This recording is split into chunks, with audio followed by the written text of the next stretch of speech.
Dear students, welcome to our YouTube channel biology by Deepak नैन।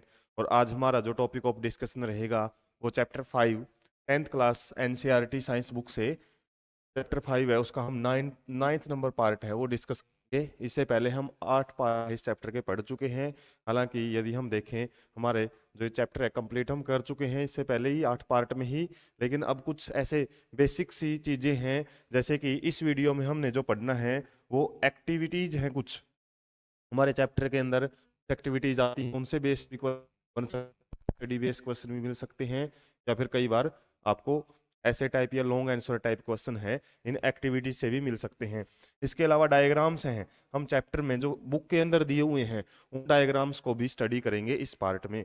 इससे पहले वैसे तो हमने नोट्स के माध्यम से ये चैप्टर कंप्लीट कर लिया है, एक्सरसाइज क्वेश्चन भी हम कंप्लीट कर चुके हैं। लेकिन कुछ बातें रहती हैं जो बुक में कुछ एक्स्ट्रा रहती हैं, और वहां से भी कई बार डायग्राम है एज इट इज आपसे पेपर में पूछ लिए जाते हैं और उनकी आपसे लेबलिंग पूछ ली जाती है। तो हम इस में मेनली कुछ एक्स्ट्रा चीजें हैं वो पढ़ेंगे।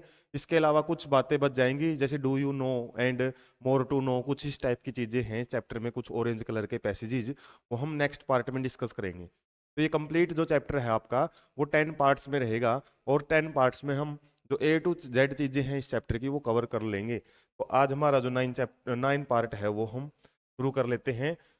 सबसे पहले ये जो डायग्राम है, आपको किस चीज का डायग्राम मिलेगा अपनी बुक के अंदर, सबसे जो चैप्टर का लाइव प्रोसेस उसमें सबसे फर्स्ट डायग्राम है। और क्या है ये? TS of leaf. TS of leaf है। TS means transverse section. Transverse section दो टाइप के आप ज्यादातर सेक्शन देखते हो। एक होता है एलएस, लॉन्गिट्यूडिनल सेक्शन, जैसे हम एक जो आगे नेक्स्ट चैप्टर आएगा हाउ डू ऑर्गेनिज्म रिप्रोड्यूस, उसमें फ्लावर का जब डायग्राम देखते हैं ना वो एलएस आता है। LS means longitudinal section.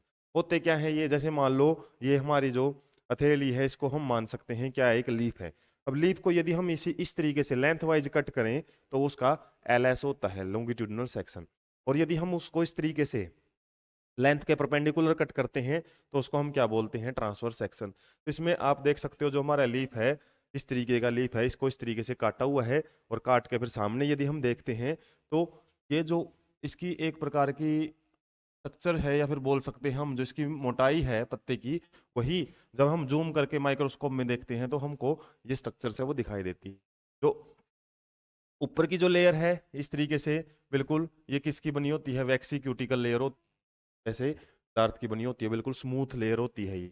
पत्ते को जब हम देखते हैं ऊपर वाली लेयर है ना बिल्कुल स्मूथ होती है, चिकनी रहती है, क्योंकि अपर एपिडर्मिस के अंदर जो भी इसका काम रहता है वो मेनली सनलाइट को एब्जॉर्ब करने का रहता है। सनलाइट एब्जॉर्प्शन का काम करती है, और स्मूथ इसलिए रहती है ताकि मैक्सिमम जो सनलाइट है वो टकरा के इधर उधर ना गिरे, वो डायरेक्ट हमारे क्लोरोप्लास्ट के अंदर पहुंचे और वहां पे एब्जॉर्प्शन हो सके।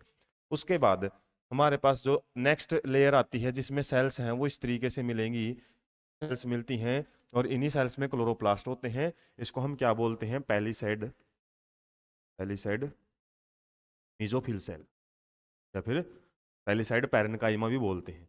पैरेन्काइमा हम जैसे 9th क्लास में पढ़ते हैं, एक प्रकार की कैसी सेल्स होती हैं? लिविंग सेल्स होती हैं। ये हमारा क्लोरोप्लास्ट के अंदर, क्लोरोप्लास्ट किन के अंदर पाया जाता है? इन सेल्स में पाया जाता है। और ये सेल्स एक तरीके से क्या लगी होती हैं? जैसे टाइलें लगी होती हैं एक के बाद एक, इस तरीके से लगी मिलेंगी खड़ी। और उसके बाद कुछ लेयर सेल की ऐसी आ जाती है जिनके बीच में काफी स्पेस होता है, एयर स्पेस जिसको हम बोल सकते हैं। ऐसी पैरेन्काइमा को हम क्या बोलते हैं? स्पंजी। स्पंजी मीजोफिल या फिर स्पंजी पैरेन्काइमा सेल्स। स्पंजी क्यों बोलते हैं? क्योंकि इसमें एयर वगैरह, स्पंज में जैसे काफी सारे पोर्स होते हैं ना, की वजह से। अब जैसे यहाँ पे एयर कैविटीज होती हैं, जगह जगह पे सेल्स के बीच में अच्छा खासा गैप पाया जाता है। और इन एयर कैविटीज में क्या है? जो एयर है ना स्टोमेटा लेते हैं, और नीचे की जो सरफेस है उसको हम लोअर एपिडर्मिस बोलते हैं, और वहीं पे मैक्सिमम स्टोमेटा है वो पाए जाते हैं। किसके अंदर? जब हम बात करें एक डाइकोट लीफ की। डाइकोट एंड मोनोकोट दो टाइप के प्लांट होते हैं, और डाइकोट लीफ जब हम देखते हैं ना उसकी ज्यादातर खास बात क्या रहती है? उसमें अपर एपिडर्मिस पे स्टोमेटा नहीं होते हैं इतने ज्यादा, लोअर एपिडर्मिस पे स्टोमेटा है वो प्रेजेंट है। स्टोमेटा को जो कवर करने वाली सेल है उसको हम गार्ड सेल्स बोलते हैं। हालांकि इसके बाद भी डायग्राम पढ़ेंगे हम तो इस डायग्राम को आप बहुत ज़्यादा इंपॉर्टेंट मान सकते हो, ये 2 मार्क्स में बहुत ज़्यादा चांसेस रहते हैं इसके पूछे जाने। और यदि आपसे डायग्राम आता है ना तो केवल आप इतना भी बना सकते हो। मेन डायग्राम तो हमारा यही है, ऊपर तो जस्ट बताया हुआ है, पत्ते को काट के देखेंगे तो कैसे स्ट्रक्चर दिखाई दे। अब बीचों बीच जो ये लाइन सी होती है इसको हम मिडरी बोलते हैं, और इसी के अंदर क्या होता है, फिलोएम एंड जाइलम दोनों प्रेजेंट होते हैं इसके अंदर ही। और फिलोएम एंड जाइलम मिलके क्या बनाते हैं, वैस्कुलर बंडल, या फिर इनको हम बोल सकते हैं टिश्यू भी बोला जाता है। क्या करते हैं, वाटर एंड फूड का ट्रांसपोर्ट। जाइलम फूड का ट्रांसपोर्ट करता है, जाइलम वाटर का। और जैसे हम साइड में देखते हैं काफी सारी वीन्स हैं वो प्रेजेंट होती हैं, तो बीच वाली को तो मिडरी बोलते हैं, साइड वाली को हम क्या बोलते हैं, नॉर्मल वीन्स बोलते हैं। और जो भी ये एक प्रकार का जो ग्रीन कलर का पार्ट रहता है उसको हम क्या बोलते हैं, लीफ लेमाइना या फिर लीफ ब्लेड भी बोला जाता है। तो इस तरीके से हमारा जो लीफ का डायग्राम है उसमें आपको स्ट्रक्चर्स पता होनी चाहिए किसका क्या काम होता है। लेबलिंग आपसे बहुत बार पूछ ली जाती है, वह बताओ इसका नाम क्या है, ऐसे एरो लगा के और ऐसे क्वेश्चन मार्क आपको दे देगा, या फिर ABCD ऐसे करके दे देता है। तो डायग्राम बायोलॉजी में बहुत ज़्यादा इंपॉर्टेंट हो जाते हैं, इसी के लिए हमने ये सेपरेट पार्ट है वो आपके लिए बनाया है। नेक्स्ट देख लेते हैं एक्टिविटी। अब एक्टिविटी है, जैसे चैप्टर 5 है तो 5.1 के नाम से एक्टिविटी मिलेगी, ओल्ड पब्लिकेशन में 6.1 के नाम से मिल सकती है, क्योंकि पहले ये चैप्टर नंबर 6 होता था। तो डायग्राम को हमने समझना भी है और साथ में इस एक्टिविटी को भी समझना है। हालांकि जब हम फोटोसिंथेसिस वाला पार्ट डिस्कस कर रहे थे, पार्ट 2 ही है इस चैप्टर का, तो वहां पे भी हमने इस एक्टिविटी का आइडिया आपको दे दिया है। और वहां पे क्या था, हालांकि हम पढ़ चुके हैं, इसमें क्या करना होता है, हमको एक पोटेड प्लांट लेना है जिसके पत्ते कैसे होने चाहिए, वेरीगेटेड। वेरीगेटेड का मतलब होते हैं ऐसे पैचेज से बने होने चाहिए, मतलब ये वाला जो पत्ता है ना, ये इस टाइप के हमने क्या है, एक पोटेड गमले वाला पौधा लेना है जिसके कुछ कुछ जगह पे ग्रीन ग्रीन कलर के पार्ट हैं, बाकी हो सकता है वो व्हाइटिश हो या फिर येलोइश पार्ट हो। तो इस तरीके के पैचेज वाले प्लांट को हम क्या बोलते हैं, या फिर बोलते हैं वेरीगेटेड लीफ। और ये ग्रीन कलर के प्रोफाइल की वजह से किसके बारे में बताती है, importance of chlorophyll for the photosynthesis. यदि आपसे ऐसे क्वेश्चन आ जाए 3 मार्क्स में, describe an activity so the importance of chlorophyll for the photosynthesis process, तो आपको एक्टिविटी एक्सप्लेन कर सकती है। आ जाता है एक्टिविटी बेस्ड क्वेश्चन भी, इसको हम छोड़ के नहीं चल सकते। तो इसमें हमने क्या करना होता है, एक प्लांट लेना है पहले, और उस प्लांट को क्या करना है, 3 डेज के लिए डार्क रूम में रख देना है। उसके बाद क्या करेंगे, हम उसको 6 घंटे के लिए सनलाइट में लेके आ जाएंगे। 3 दिन डार्क रूम में रखने के बाद क्यों रखा जाता है इसमें, हालांकि इसका रीजन दे भी रखा है, so that all the starch gets used up. जो भी इसके पास पहले से फोटोसिंथेसिस करके स्टार्च बना हुआ है ना, फूड बना हुआ है वो, ताकि ये सारा का सारा यूज कर ले, क्योंकि नया तो डार्क रूम में फोटोसिंथेसिस से स्टार्च नहीं बन सकता, तो ये क्या करेगा, अपने ओल्ड वाले स्टार्च को खा जाता है, कंप्लीट कर लेता है उसको, और नए सिरे से जो फोटोसिंथेसिस है वो यहाँ पे होएगी। फिर जब हम 6 आवर्स 6 घंटे तक इसको हम सनलाइट में रखेंगे, उसके बाद क्या करेंगे, इसका एक पत्ता है वो तोड़ेंगे, जैसे ये हमने एक लीफ है वो प्लग किया, तोड़ा इसका, उसके बाद उसके ऊपर एक्सपेरिमेंट करेंगे। और एक्सपेरिमेंट कैसे करेंगे, सबसे पहले तो उसके जो ग्रीन एरियाज है ना, ऐसे ध्यान रख लेंगे, जैसे ग्रीन एरिया यहाँ पे है, इस तरीके से इसको हम एक प्रकार से ट्रेस कर लेंगे, रफ डायग्राम बना के हमारी नोटबुक के अंदर। उसके बाद क्या करना है, इस पत्ते को हमने बॉइलिंग वाटर के अंदर डालना है कुछ मिनट के लिए। उसके बाद क्या करना है, emerge it in beaker containing alcohol. उसके बाद हमने इसको, बीकर है उसके अंदर अल्कोहल है, उसके अंदर डबो देना है। उसके बाद क्या करना है, उस बीकर को हमने carefully water bath, water bath क्या होता है, एक प्रकार का बर्तन होता है, और उसके अंदर हम क्या करते हैं, वाटर लेते हैं, और जो बिक्कर है जिसके अंदर हमने अल्कोहल लिया हुआ है वो इसके अंदर रखा जाता है, और यहाँ पे हमारा क्या है, वो लीफ है जिस पे हम एक्सपेरिमेंट कर रहे हैं। अब क्या करेंगे, इसको गर्म करेंगे। हम डायरेक्ट अल्कोहल को गर्म नहीं कर सकते, क्योंकि फ्लेमेबल होने की वजह से वो आग पकड़ सकता है, इसलिए बीच में वाटर है उसको किया जाता है। वाटर पहले गर्म होएगा, फिर अल्कोहल को गर्म करेगा, और इससे क्या होएगा, इससे हम जैसे एक्टिविटी में देखेंगे तो हमारा जो लीफ का कलर है ना वो फेड हो जाएगा, वो सारा का सारा कलर है ना, वो ग्रीन कलर के पैचेज हैं वो सारे गायब हो जाएंगे, क्योंकि अल्कोहल के अंदर क्लोरोफिल डिजोल्व हो जाता है। उसके बाद क्या करना है, और आपसे पूछा है कि सॉल्यूशन का कलर क्या हो जाएगा, ये क्वेश्चन ही आपसे इन टेक्स्ट क्वेश्चन या फिर आपके केस स्टडी बेस्ड क्वेश्चन बन के आ जाते हैं। कि बताओ भाई कलर ऑफ सॉल्यूशन क्या हो जाएगा। ये कलर ऑफ सॉल्यूशन हमारा अल्कोहल का कलर है ना, ग्रीन हो जाएगा, और लीफ का जो कलर है वो फेड अप हो जाता है, चढ़ जाता है सारा का सारा। Now dip the leaf in a dilute solution of iodine. अब जो ये लीफ हमारा लगभग क्या हो चुका है, ट्रांसपेरेंट तो नहीं बोलेंगे कंप्लीटली, लेकिन इसके ऊपर कोई कलर नहीं है, वाइट कलर है, या फिर कलरलेस लीफ जो हमारा है, ये बोल सकते हैं कलरलेस लीफ है। इसको हम क्या करेंगे, आयोडीन सॉल्यूशन के अंदर डालेंगे। और आयोडीन सॉल्यूशन का कलर लैब के अंदर जब आप देखोगे कैसा होता है, लगभग ब्राउन कलर का रहता है। ये ब्राउन कलर का है, और ब्राउन कलर के सॉल्यूशन में जब हम इस लीफ को डालते हैं तो, और लीफ को कुछ देर के बाद निकालते हैं, तो क्या होएगा, take out the leaf and rinse off the iodine solution. क्या करेंगे, पत्ते को उसमें से निकालेंगे, और जो एक्स्ट्रा आप कर देंगे। Observe the colour of the leaf and compare this with the tracing of the leaf. अब हमने क्या करना है, जब हमने ये लीफ सॉल्यूशन से, तो कुछ इस तरह का दिखेगा हमको, मतलब ब्लूइश कलर के पैचेज हैं वो दिखाई देंगे। और ये ब्लूइश कलर के पैचेज आपको बोल रहा है कि कंपेयर करने हैं पहले वाले के साथ। और आप क्या देखोगे, जहां जहां पे पहले ग्रीन कलर के पैचेज थे, वहां पे ब्लू कलर के या फिर डार्क ब्लैक वो हो जाए आयोडीन सॉल्यूशन से निकालने के बाद। तो यहाँ पे क्या होता है, जो आयोडीन सॉल्यूशन है ये स्टार्च के साथ रिएक्शन करके क्या करता है, वो प्रोड्यूस कर लेता है आयोडीन सॉल्यूशन, जिसकी वजह से ये स्टार्च वाली जगह पे ही क्या करता है, मेनली कलर चेंज करता है। जैसे बाकी जगह पे कलर चेंज नहीं करेगा, देखो बाकी तो यही सेम टू सेम कलर ही है, इसमें कोई फर्क नहीं पड़ा। और इससे क्या होता है, जहां पे हमारी ग्रीन कलर था, ग्रीन कलर मीन्स जहां क्लोरोफिल था करके हमने पढ़ा था, जो CO2 प्लस H2O मिलके क्या बनाता है, C6H12O6 ग्लूकोज बनाता है। और ये ग्लूकोज ही आगे जाके कन्वर्ट हो जाता है किसमें, प्लांट के अंदर, स्टार्च के अंदर।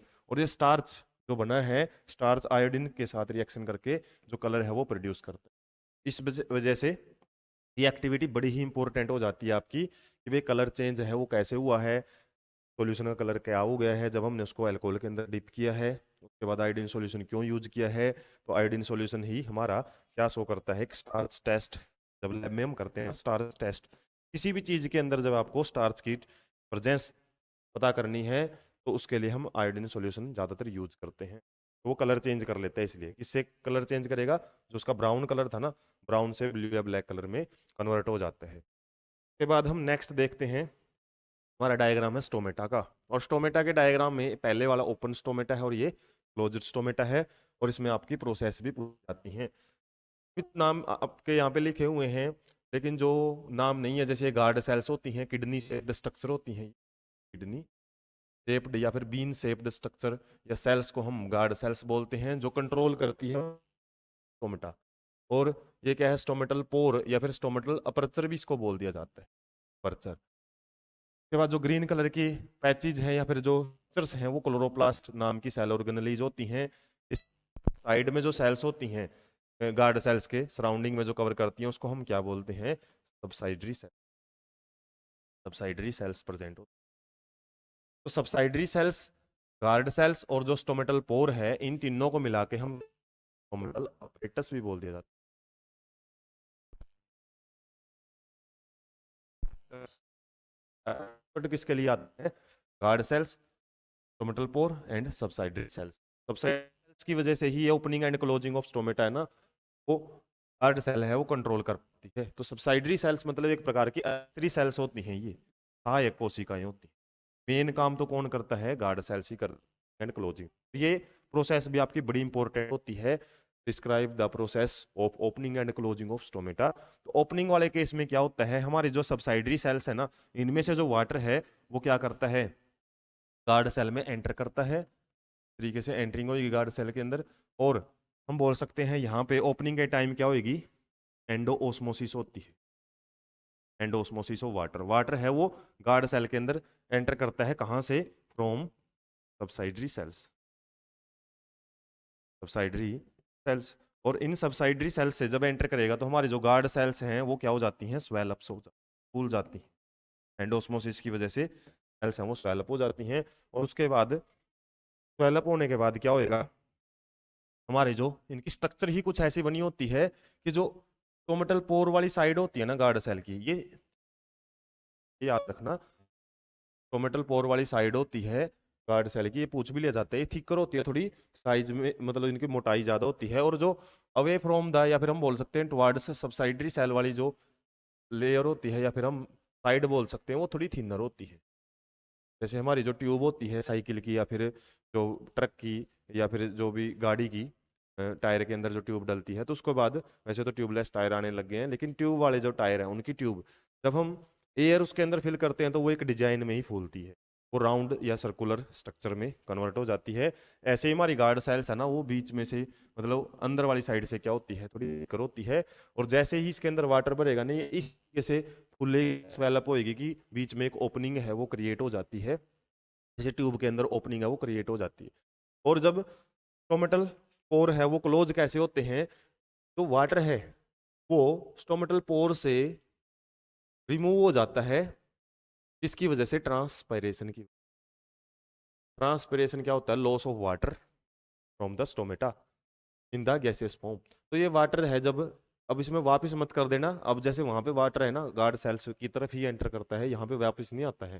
तो यहाँ पे क्या होएगा, जो वाटर है वो गार्ड सेल से क्या होएगा, स्टोमेटल पोर के जरिए बाहर निकल जाता है ट्रांसपिरेशन की वजह से। तो हमारी गार्ड सेल्स हैं वो क्या हो जाती हैं, गार्ड सेल्स हैं वो क्या हो जाती हैं, श्रिंक हो जाती हैं, सिकुड़ जाती हैं। और सिकुड़ने की वजह से फिर क्या होएगा कि जो शेप है वो इस तरीके से डिजाइन है कि ये एक स्टोमेटल पोर को क्लोज कर देती है। और एक बात हमेशा याद रखना कि हमारे जो गार्ड सेल्स के अंदर से जो वाटर लॉस हुआ है ना, वो तभी हुआ है जब सबसाइडरी सेल के पास वाटर नहीं है, या फिर हम बोल सकते हैं प्लांट के पास जब वाटर की सप्लाई है ना वो रुक जाती है, प्लांट को वाटर है वो कम मिलता है जड़ों के माध्यम से, तो उस टाइम क्या होता है, वाटर की कमी की वजह से हम बोल सकते हैं वाटर की यहाँ पे क्या हो जाती है, कमी, टेस्टी हम बोल सकते हैं। कमी की वजह से क्या होएगा, वाटर कम हो जाएगा गार्ड सेल या सबसाइडरी सेल में, उसकी वजह से श्रिंकिंग होती है। यहाँ पे बोल सकते हैं गार्ड सेल श्रिंक हो जाती है और स्टोमेटल पोर है वो बंद कर लिए जाते हैं, ताकि इतना तो कम से कम वाटर रहे कि प्लांट अपना फोटोसिंथेसिस जरूर कर सके। वरना तो हमने जो ट्रांसपोर्टेशन वाले चैप्टर में पढ़ा था, जो या पार्ट के अंदर पढ़ा था, किसके बारे में, जाइलम के अंदर ट्रांसपोर्टेशन ऑफ वाटर जब होता है उसके अंदर ट्रांसपिरेशन पुल बड़ा इंपॉर्टेंट रोल प्ले करता है। जैसे ट्रांसपिरेशन होता है तो यहाँ पे श्रिंकिंग होएगी, और क्या करेगी ये अपने पास वाली सेल से वाटर को पुल करती है, और इस तरीके से ये सबसाइडरी सेल से अपनी पास वाली सेल से वाटर को पुल करती हैं। तो इस कॉन्सेप्ट को हम वहां से भी कोरिलेट कर सकते हैं। ट्रांसपिरेशन पुल जो एक बड़ा ही इंपॉर्टेंट फैक्टर होता है इसके लिए, वाटर के ट्रांसपोर्ट के लिए जाइलम के अंदर, उसमें भी इंपॉर्टेंट रोल प्ले करती है। तो वाटर इसी तरीके से अपवर्ड डायरेक्शन में चढ़ता है जब ट्रांसपिरेशन होती है, और ट्रांसपिरेशन कहाँ से होती है, स्टोमेटा से ही होती है। तो स्टोमेटा के फंक्शन है ये ट्रांसपिरेशन करवाता है, और जब स्टोमेटा ओपन रहते हैं इसका मतलब यहाँ पे गैसियस एक्सचेंज भी होता है, यहाँ पे no gaseous exchange. Stomata close हो चुके हैं तो गैसियस एक्सचेंज है वो यहाँ पे नहीं मिलेगा, मतलब प्लांट को सांस लेने के लिए, गैसियस एक्सचेंज करने के लिए लगातार अपने स्टोमेटा को खुला रखना पड़ता है, और इसलिए वाटर की बहुत ज़्यादा जरूरत पड़ती है प्लांट को, क्योंकि मैक्सिमम वाटर है ना वो ट्रांसपिरेशन में लॉस कर देता है। बताया था आपको लगभग 0.01% जो वाटर होता है ना वही फोटोसिंथेसिस में यूज होता है, जबकि 99.9% जो वाटर है वो ऐसे ही लॉस कर देता है किसके अंदर, ट्रांसपिरेशन प्रोसेस के अंदर। तो opening and closing of stomata आपको याद रखना है कौन सी प्रोसेस कहाँ पे होती है। नेक्स्ट हम बढ़ते हैं एक एक्टिविटी 6.5 या फिर 5.6.2 या फिर 5.2 भी आप मान सकते हैं। तो ये किससे रिलेटेड है, ये भी आपसे क्वेश्चन पूछा जा सकता है, कैसे, describe the importance of CO2 in the process of photosynthesis. ये एक्टिविटी किसकी इंपॉर्टेंस को शो करेगी, ये सिंपली शो करते हैं CO2 की प्रेजेंस के लिए। इसमें क्या करते हैं, वही दो प्लांट लेते हैं पोटेड प्लांट, और उनको क्या करें, पहले तो 3 दिन के लिए डार्क रूम में रखेंगे, वही रीजन है इसका डार्क रूम में रखने का, ताकि सारा का सारा स्टार्च ये कंज्यूम कर सके, हमारा एक्सपेरिमेंट सक्सेसफुल हो। और क्योंकि यदि हमने ऐसे ही एक्सपेरिमेंट कर लिया तो हम ये फाइंड आउट कर ही नहीं सकते कि जो नया स्टार्च बना है या फिर पुराने वाला स्टार्च ने जो हमारा एक्सपेरिमेंट है, क्योंकि कलर चेंज तो इसमें भी होएगा, सेम प्रोसीजर ही चलेगा इसमें भी, लीफ के साथ हमने वही एक्सपेरिमेंट करना है। बस इसमें मान लो हमने ऐसा कैसा प्लांट उठा के सीधा एक्सपेरिमेंट के लिए ले गए ना, फिर तो दोनों ही कलर चेंज कर जाएंगे, क्योंकि दोनों के पास ही स्टार्च है पहले से ही है। उसको कंप्लीटली खत्म करने के लिए हमको 3 डेज के लिए इसको डार्क रूम में रखना पड़ता है, फिर क्या करना पड़ेगा, हम इनको प्लांट्स को दोनों को वाच ग्लास है, एक वाच ग्लास के अंदर हम क्या करेंगे, ये जैसे वाच ग्लास है ना, इसके अंदर एक प्लांट के पास रखेंगे पोटेशियम हाइड्रोक्साइड सॉल्यूशन KOH है, वो रखेंगे। और इसके अंदर रखने के बाद इसको हम क्या करेंगे, इन्वर्टेड बेल जार से ढक देंगे। और साथ में यहाँ पे वैसलीन वगैरह है वो लगा दी जाती है, ताकि एयर के लिए हम के लिए जगह ना छोड़े, या फिर हम एयर टाइट है वो इसको करना पड़ता है। और दूसरे वाले को क्या करेंगे, हम सिंपली इन्वर्टेड ग्लास जार है उसके अंदर या बेल जार है उसके अंदर रख देंगे। और इन दोनों प्लांट्स को फिर क्या करेंगे, हम 6 आवर्स तक, 6 आवर्स तक क्या है, सिंपली सनलाइट में दोनों प्लांट्स को छोड़ देते। बस एक प्लांट के पास हमने क्या करना है, वाच ग्लास एक कटोरी जैसी होती है कांच की बनी हुई, कटोरी तो नहीं बोलेंगे बल्कि ऐसी ऐसी स्ट्रक्चर होती है लैब में जब आप देखोगे इस टाइप की, और इसके अंदर हम KOH सॉल्यूशन है, हाइड्रोक्साइड सॉल्यूशन, वो रख देंगे। और दूसरे वाले के पास कुछ नहीं रखेंगे, ऐसे ही इन्वर्टेड दोनों को ढकना है हमने किससे, एक बर्तन से, कांच का ही बर्तन होता है ये, उल्टे घंटे के आकार का होता है, इसलिए इसको इन्वर्टेड बेल जार बोला जाता है। उसके बाद क्या करेंगे, जैसे इसमें वैसलीन बोल रहा है, वैसलीन भी यूज करेंगे ताकि इसकी बॉटम है ना वो क्या हो उसके, हमारी एयर टाइट हो उसके, एयर यहाँ से एंटर ना कर सके। और ये KOH क्या वो रखा है हमने, ताकि ये जो जितनी भी CO2 है इसके बर्तन के अंदर उसको कंज्यूम कर लेता है, ये CO2 यहाँ पे हम बोल सकते हैं absent हो जाती है, कुछ टाइम के बाद CO2 ही नहीं बचेगी। और इसमें तो जो CO2 है पहले से ही वो थोड़ी बहुत बची रहेगी। और उससे क्या करता है फिर प्लांट, हम यहाँ पे रखा है, प्लांट्स को हम सनलाइट में 2 आवर्स तक रखेंगे, 2 घंटे तक भी रख सकते हैं, हालांकि 6 घंटे भी हम यूज कर सकते हैं। 6 घंटे क्यों नहीं यूज करें, क्योंकि यहाँ पे जो CO2 है ना फोटोसिंथेसिस में यूज करेगा वो है ही कम, बर्तन के अंदर है जितनी वही है हमारे पास, और यहाँ पे तो जितनी थी वो भी इसने KOH ने यूज कर ली है। तो 2 घंटे तक ये एक्सपेरिमेंट करने के बाद हमने क्या करना है, अब इनके एक एक लीफ लेने हैं दोनों के, और लीफ के साथ वही एक्सपेरिमेंट करना है। पहले उसको वाटर में हम बॉइलिंग वाटर के अंदर डालेंगे, उसके बाद उसको अल्कोहल के अंदर लेके जाएंगे, अल्कोहल को फिर हम बॉईल करेंगे वाटर बाथ में, बॉईल इन वाटर बाथ। और फिर उसके बाद उन लीव्स को हम निकालेंगे और वहाँ पे क्या करेंगे, स्टार्च टेस्ट करेंगे, स्टार्च टेस्ट आयोडीन सॉल्यूशन का। और वहाँ पे हम क्या देखेंगे, जो लीफ हमने यहाँ से तोड़ी है ना, का कलर चेंज नहीं होता है, नो कलर चेंज इन, हम बोल सकते हैं ए डायग्राम में जो हमने, या फिर आपसे डायग्राम से रिलेटेड ही पूछेगा भी किस डायग्राम की लीफ है वो स्टार्च टेस्ट पॉजिटिव नहीं देगी, मतलब यहाँ पे ये नेगेटिव स्टार्च टेस्ट देगी, स्टार्च या फिर आयोडीन टेस्ट है नेगेटिव रहेगा, यहाँ पे है पॉजिटिव स्टार्च टेस्ट। क्योंकि यहाँ पे जो CO2 थी ना, हमने पढ़ा है फोटोसिंथेसिस में H2O के अलावा CO2 भी यूज की जाती है, तभी इसके अंदर C6H12O6 होता है। तो इसकी इंपॉर्टेंस को चेक करने के लिए हमने ये KOH सॉल्यूशन रखा था इसमें, और KOH वाले सॉल्यूशन में कोई CO2 नहीं है तो फोटोसिंथेसिस ही नहीं होगी। और जबकि B वाले में हमारे पास CO2 है, जो भी है जितनी भी है वो फोटोसिंथेसिस करके ग्लूकोज बनेगा, और ग्लूकोज से स्टार्च बनेगा। तो हमारा जो स्टार्च टेस्ट पॉजिटिव है वो कहाँ पे आएगा, B वाले डायग्राम में वो आएगा, या फिर B वाले जो हमारा सेटअप है उसके अंदर आता है। इसमें वही क्वेश्चन आपसे पूछे हुए हैं, do both the leaves show the presence of same amount of starch, क्या दोनों के अंदर ही सेम अमाउंट ऑफ स्टार्च आएगा, क्या दोनों में सेम तो नहीं आएगा, हो सकता है इसमें थोड़ा बहुत आए और इसमें तो अच्छा खासा अमाउंट है वो दिखाई देगा। But can you conclude from this activity, conclusion यही निकाल सकते हैं कि इंपॉर्टेंस ऑफ CO2 वो बहुत ज़्यादा जरूरी होती है प्रोसेस ऑफ फोटोसिंथेसिस। के बाद नेक्स्ट देख लेते हैं, ये है न्यूट्रिशन इन अमीबा का डायग्राम। और इसमें आपको यहाँ पे डायग्राम में लेबलिंग अच्छी खासी वैसे पहले ही कर रखी है। अमीबा क्या होता है, कि यूनिसेलुलर ऑर्गेनिज्म होता है, यूनिसेलुलर। और इसकी शेप है ना, कई बच्चे हैं देख देख के बनाते हैं बिल्कुल A to Z, जैसे ये मुड़ी हुई स्ट्रक्चर से ऐसी कैसे छापने की कोशिश करते हैं। अमीबा का कोई भी डायग्राम है ना, आप कैसे भी रेंडमली बना सकते हो, उसके अंदर जो न्यूक्लियस दिखा सकते हो, क्योंकि अमीबा का कोई भी डायग्राम फिक्स नहीं होता है, उसकी जो शेप है साइज है वो फिक्स नहीं होता है, ये अपनी शेप है लगातार चेंज करता रहता है।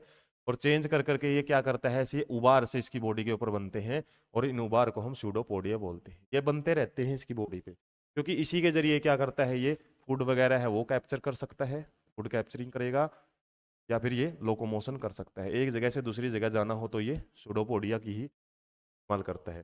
तो जैसे इसके पास कोई फूड पार्टिकल आता है ना, तो फूड पार्टिकल के पास में सूडोपोडिया है, इसकी जो एक प्रकार आउटग्रोथ है, सेल से बाहर की जो की ओर है ना कुछ स्ट्रक्चर्स है वो निकल जाती हैं, और वो स्ट्रक्चर क्या करती है, हमारे जो फूड पार्टिकल शुरू कर देती हैं।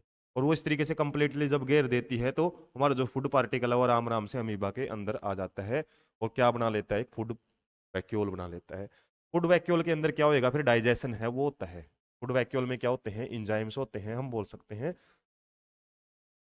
हाइड्रोलाइटिक इंजाइम वगैरह हैं कुछ प्रेजेंट होते हैं, या डाइजेस्टिव इंजाइम भी बोल सकते हैं, डाइजेस्टिव इंजाइम्स। और ये डाइजेस्टिव इंजाइम क्या करते हैं, फूड पार्टिकल को जितना भी उसको डाइजेस्ट करके और आसपास की जो सेल्स हैं उसके अंदर डिफ्यूज करवा देते हैं। जैसे हमारा फूड पार्टिकल था ना, वो डाइजेस्ट होके वो आसपास की सेल के साइटोप्लाज्म में डिफ्यूज हो जाता है। और कुछ जो फूड पार्टिकल अनडाइजेस्टेड जिसके पास बच जाते हैं ना, तो उसको क्या करता है, फिर ये रिमूव भी कर देता है। और जो ये वैक्यूल बनेगा ना यहाँ पे, जो इसको रिमूव करेगा, उसको हम एक्सक्रीटरी वैक्यूल भी बोल सकते हैं। तो एक बनता है इसमें फूड वैक्यूल, किसकी वजह से, सुडोपोडिया की वजह से। और फिर एक्सक्रीटरी वैक्यूल का बनता है जब हमारा फूड है वो बाहर निकालना, या फिर अनडाइजेस्टेड फूड है जो अमीबा का वो बाहर निकालना होता है, उस केस में बनता है एक्सक्रीटरी वैक्यूल। तो ये डायग्राम बड़ा सिंपल सा है और 2 या 3 नंबर में क्वेश्चन ऐसे पूछा जाता है, describe the process of nutrition in amoeba, amoeba के अंदर। हालांकि पैरामीशियम का भी डिस्कशन है चैप्टर में, लेकिन उसका डायग्राम हमारे पास नहीं है, लेकिन मैंने डायग्राम को भी अच्छे से एक्सप्लेन कर रखा है किसके अंदर, जब हम न्यूट्रिशन के टाइप्स पढ़ते हैं शायद फर्स्ट पार्ट में ही आपको डिटेल है वो मिल जाएगी। ये चीज़ें मैं रिपीट करवा रहा हूँ क्योंकि वहाँ उस टाइम हमने बुक के डायग्राम नहीं स्टडी किए थे, डायरेक्ट नोट्स ही पढ़े थे। अब कुछ बुक के डायग्राम हैं उनको थोड़ा सा हम एक्सप्लेनेटरी वे में समझने की कोशिश कर रहे हैं। उसके बाद एक्टिविटी 6.3 या फिर 5.3 भी आप मान सकते हो। तो इसमें क्या बोला हुआ है आपसे, और जितनी आपको 2-2 3-3 लाइन की एक्टिविटी दिखती है ना, ये उतनी ज़्यादा इंपॉर्टेंट होती है। इसमें आपसे क्या हुआ है, एक्सपेरिमेंटल बेस्ड है। एक 1 मिलीलीटर स्टार्च सॉल्यूशन या 1%, 1 मिलीलीटर स्टार्च सॉल्यूशन जिसको हम 1% भी बोल सकते हैं, इन 2 टेस्ट ट्यूब में क्या करना है, 2 टेस्ट ट्यूब है वो ले लेनी है। और में क्या करना है, 1 मिलीलीटर है वो स्टार्च सॉल्यूशन है वो ले लेना है। जैसे हमारे पास क्या है, स्टार्च सॉल्यूशन के बाद क्या करना है, ये ए हमारी टेस्ट ट्यूब है, ये बी मान लिया हमने। उसके बाद एक add 1 millilitre test saliva to test tube A, test tube A में हमने क्या कर दिया, 1 मिलीलीटर जो सलाइवा है ना उसको भी इसके अंदर ऐड कर दिया है। सलाइवा सलाइवा है उसको ऐड कर दिया हमने, इसको इसके अंदर कुछ भी नहीं रखा। उसके बाद क्या करना है, को 20 से 30 मिनट तक ऐसे ही हमने अनडिस्टर्ब्ड ऐसा कैसा छोड़ देना है। उसके बाद now add few drops of dilute iodine solution. अब हमने क्या करना है इसमें, आयोडीन सॉल्यूशन या फिर बोल सकते हैं स्टार्च टेस्ट करना है। हम बोल सकते हैं ये क्या है, स्टार्च टेस्ट। हम करने के लिए क्या करना है, कुछ अमाउंट में बोला है ना, फ्यू ड्रॉप्स ऑफ, कुछ ड्रॉप्स आयोडीन सॉल्यूशन की वो इसके अंदर डालनी है, और कुछ ड्रॉप्स हैं वो इसके अंदर भी डाल देनी है। जैसे ये आयोडीन सॉल्यूशन हमने इसके अंदर डाला। उसके बाद आपसे पूछा in which test tube do you observe the colour change, इसके अंदर कलर चेंज है वो दिखाई देगा। जो हमारा टेस्ट ट्यूब बी है ना उसके अंदर कलर चेंज होगा, कलर चेंज यहीं पे होगा क्योंकि यहाँ पे स्टार्च है ना जो, वो ऐसा कैसा पड़ा हुआ है। और स्टार्च आपको बताया था आयोडीन के साथ रिएक्शन करके क्या करता है, हमारा ब्लू या फिर डार्क, जो ब्लैक कलर है वो प्रोड्यूस करता है, डार्क ब्लू या फिर ब्लैक कलर भी आप बोल सकते हो। इस तरीके से कलर चेंज वो स्टार्च की प्रेजेंस में होएगा। लेकिन यहाँ पे क्या हुआ, यहाँ पे जो हमारी सलाइवा है ना, सलाइवा में हमने डाइजेस्टिव सिस्टम में पढ़ा था क्या होता है, एक प्रकार का एंजाइम होता है जिसको हम अमाइलेज बोलते हैं। अमाइलेज वो क्या करता है, स्टार्च को ब्रेक करके किस में कन्वर्ट कर देता है,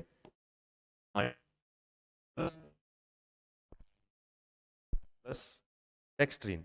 मतलब वो हमारे स्टार्च खत्म ही कर देता है यदि उसको इतना टाइम मिल जाए। और क्या होएगा, स्टार्च है ही नहीं है, स्टार्च नहीं है तो आयोडीन सॉल्यूशन रिएक्शन किसके साथ करेगा, इसके साथ तो कर ही नहीं सकता, या फिर इसके साथ रिएक्शन करेगा तो वो कलर नहीं प्रोड्यूस कर सकता। जो हमारा कौन सा कलर था, ब्लैक या फिर ब्राउन, ब्लू कलर है ना, वो प्रोड्यूस नहीं कर सकता। इसके अंदर जो कलर चेंज है वो नहीं होएगा। हम बोल सकते हैं no colour change take place in test tube, colour change पे होता है।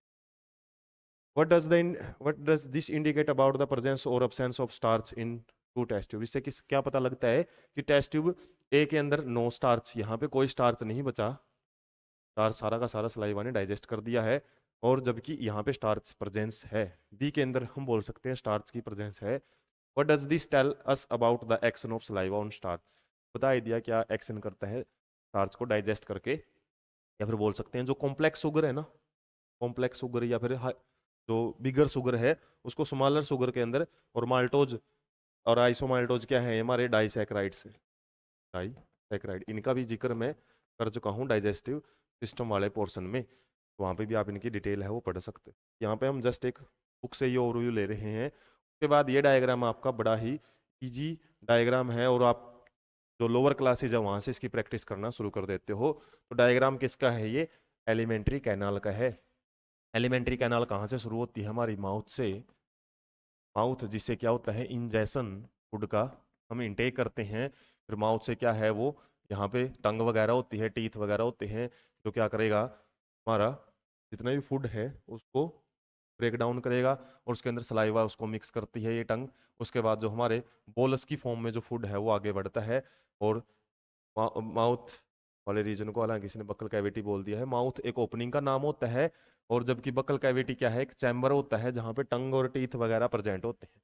उसके बाद यहाँ पे एक ऐसा पोर्शन आ जाता है जो दोनों में कॉमन होता है, इसको हम फेरेंक्स भी बोलते हैं, फेरेंक्स कॉमन चैम्बर हो यहाँ पे आके। और उसके बाद क्या है, हमारी जो उसोफेगस है, फूड पाइप, वो अलग हो जाती है, और यहीं से क्या है, एक हमारी ट्रैकिया है, विंड पाइप है, वो अलग हो जाती है। विंड पाइप तो क्या करेगी, आगे रेस्पिरेटरी सिस्टम के अंदर चली जाती है लंग्स में, लेकिन ये जो फेगस है ये फूड पाइप होती है, और फूड पाइप क्या करेगी, हमारे फेरेंक्स को स्टमक के साथ जोड़ती है, और स्टमक में जो ये फूड है वो बोलस की फॉर्म में आगे बढ़ता है। एक मूवमेंट होती है पेरिस्टाइसिस मूवमेंट। पेरिस्टाइसिस मूवमेंट क्या होती है, एक प्रकार की हमारे डाइजेस्टिव सिस्टम या एलिमेंट्री कैनाल में मूवमेंट होती रहती है, जिससे फूड आगे की तरफ बढ़ता है। उसके बाद स्टमक है, हालांकि इसका डायग्राम बड़े अच्छे ढंग से हम नई पार्ट्स के रूप में पढ़ा था। स्टमक में फूड का डाइजेशन होता है, यहाँ पे HCl और पेप्सिन एंजाइम है वो सिक्रीट होते हैं, म्यूकस से हमारी वाल है वो बची रहती है। उसके बाद स्मॉल इंटेस्टाइन के पार्ट में जाता है डिओडनम में, और डिओडनम में यहाँ पे पेनक्रियाज और लीवर की सिक्रीशन है वो आके मिलती है। और ये जो डायफ्रागम है इसको हम रेस्पिरेटरी सिस्टम में पढ़ते हैं, ये क्या करता है, एक प्रकार से हमारा जो चेस्ट कैविटी है ना, चेस्ट कैविटी है या फिर थोरेसिक कैविटी जिसको बोलते हैं, थोरेसिक कैविटी को एब्डोमिन कैविटी से सेपरेट करता है। मतलब यहाँ का जो मैटर है ना वो ऊपर नहीं जा सकता, एक प्रकार का मस्कुलर मेम्ब्रेन होती है ये। उसके बाद इसी की मेम्ब्रेन से हमारे जो लंग्स हैं वो मूव करते हैं, हालांकि रेस्पिरेटरी सिस्टम में हम ज़्यादा डिटेल पढ़ते हैं इसकी। गाल ब्लैडर में क्या करते हैं, बाइल जूस है जो उसको स्टोर किया जाता है, बनता कहाँ पे है, लीवर में बनता है, स्टोर कहाँ पे होता है, वो गाल ब्लैडर में। ये याद रखना, दोनों अलग अलग चीजें होती हैं। उसके बाद लीवर और पैनक्रियाज की सिक्रीशन है वो डिओडनम पार्ट में मिलती है, और डिओडनम है फिर वो इस तरीके से आगे बढ़ता है, और काफी कोल्ड स्ट्रक्चर होती है जिसको हम क्या बोलते हैं, स्मॉल। ये भी स्मॉल इंटेस्टाइन है, ये भी अंदर भी। उसके बाद जो बाहर की तरफ यहाँ पे स्मॉल इंटेस्टाइन है वो एक वाइडर ट्यूब के अंदर आके मिल जाती है, उसको हम लार्ज इंटेस्टाइन बोलते हैं। लार्ज इंटेस्टाइन का एक भाग होता है अपेंडिक्स, को हम क्या बोलते हैं, वेस्टिजियल ऑर्गन। वेस्टिजियल ऑर्गन भी इसको बोला जाता है, और ये क्या करता है, पहले इसका फंक्शन होता था डाइजेशन में, लेकिन अब हमने क्या है, कुकड फूड जब से हमने खाना शुरू किया, पहले इंसान जंगलों में रहता था तो ऐसे ही कच्चा फूड है, कच्चा मांस खाता रहता था, उसको डाइजेस्ट करने में ज़्यादा जो डाइजेस्टिव एंजाइम्स की जरूरत पड़ती थी, तो कहीं ना कहीं डिओडनम उस टाइम एक डाइजेस्टिव ग्लैंड का काम करता था, सिक्रीशंस वगैरह रिलीज होती थी। लेकिन जब से हमने जो लगभग इजी सा फूड है, या फिर हम बोल सकते हैं इजीली डाइजेस्टेबल फूड है वो खाना शुरू कर दिया है, तो वहां से इसका जो काम है वो खत्म हो चुका है, तो ये एक प्रकार का अब ये ऑर्गन काम का नहीं माना जाता। और ये होता है फिर आगे लार्ज इंटेस्टाइन से जो हमारा फूड है वो आगे बढ़ता है के अंदर मेनली हम कोलन बोलते हैं, हमारा लॉन्गेस्ट पार्ट होता है लार्ज इंटेस्टाइन का, क्योंकि यहाँ से कोलन शुरू हो जाता है। कोलन फिर असेंडिंग कोलन है, हालांकि ये वाला भाग कैकम होता है, फिर कोलन आता है, ये असेंडिंग कोलन है, फिर ये ट्रांसवर्स कोलन है, ये डिसेंडिंग है। उसके बाद क्या है, रेक्टम आ जाता है यहाँ पे, रेक्टम, और रेक्टम की जो ओपनिंग है उसको हम एनस बोलते हैं। तो एनसीईआरटी का डायग्राम है ना, आप मिस करके नहीं चल सकते, और ये तो इजी है, वैसे भी याद रहता ही है, बस वही आपसे ABCD के नाम से पूछ सकता है, इनके नाम क्या क्या हैं। जैसे कुछ जगह पे आप कंफ्यूज रह सकते हो, अपेंडिक्स का हालांकि हमको याद रहता है, ये गाल ब्लैडर याद रहेगा, डायफ्राम वगैरह है, ये इजी डायग्राम है, इतना ज़्यादा कंफ्यूज आपको इसमें नहीं होना है। या फिर आपको बोल दिया जाए कि डायग्राम दे दिया जाए और उसके अंदर आपसे लेबलिंग पूछ ली जाए इसकी, डाइजेस्टिव ग्लैंड्स की, डाइजेस्टिव ग्लैंड की लेबलिंग आपसे पूछी जाए, तो वहां पे आपको सबको लेबल नहीं करना है, केवल लीवर और पैनक्रियाज को लेबल कर सकते हो।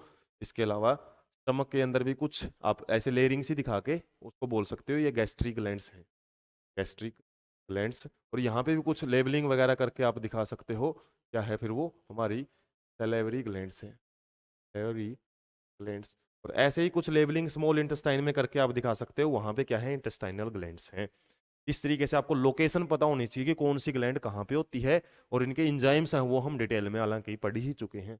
उसके बाद नेक्स्ट डायग्राम किस चीज़ का रहेगा, या फिर एक्टिविटी है यहाँ पे कौन सी है, 6.4 या 5.4। ये भी बड़ी इंपॉर्टेंट एक्टिविटी है। इसमें आपको क्या बोला हुआ है, हमने क्या करना है, फ्रेशली प्रिपेयर्ड लाइम वाटर लेना है। Lime water means quick lime. जब हम क्विक लाइम, क्या होता है क्विक लाइम, कैल्शियम ऑक्साइड को मिला देते हैं H2O में, तो यहाँ पे बन जाता है हमारा CaOH2। इसी को बोलते हैं स्लैक्ड लाइम, स्लैक्ड लाइम। और इसी को बोलता है लाइम वाटर भी बोला जाता है इसको, वाटर।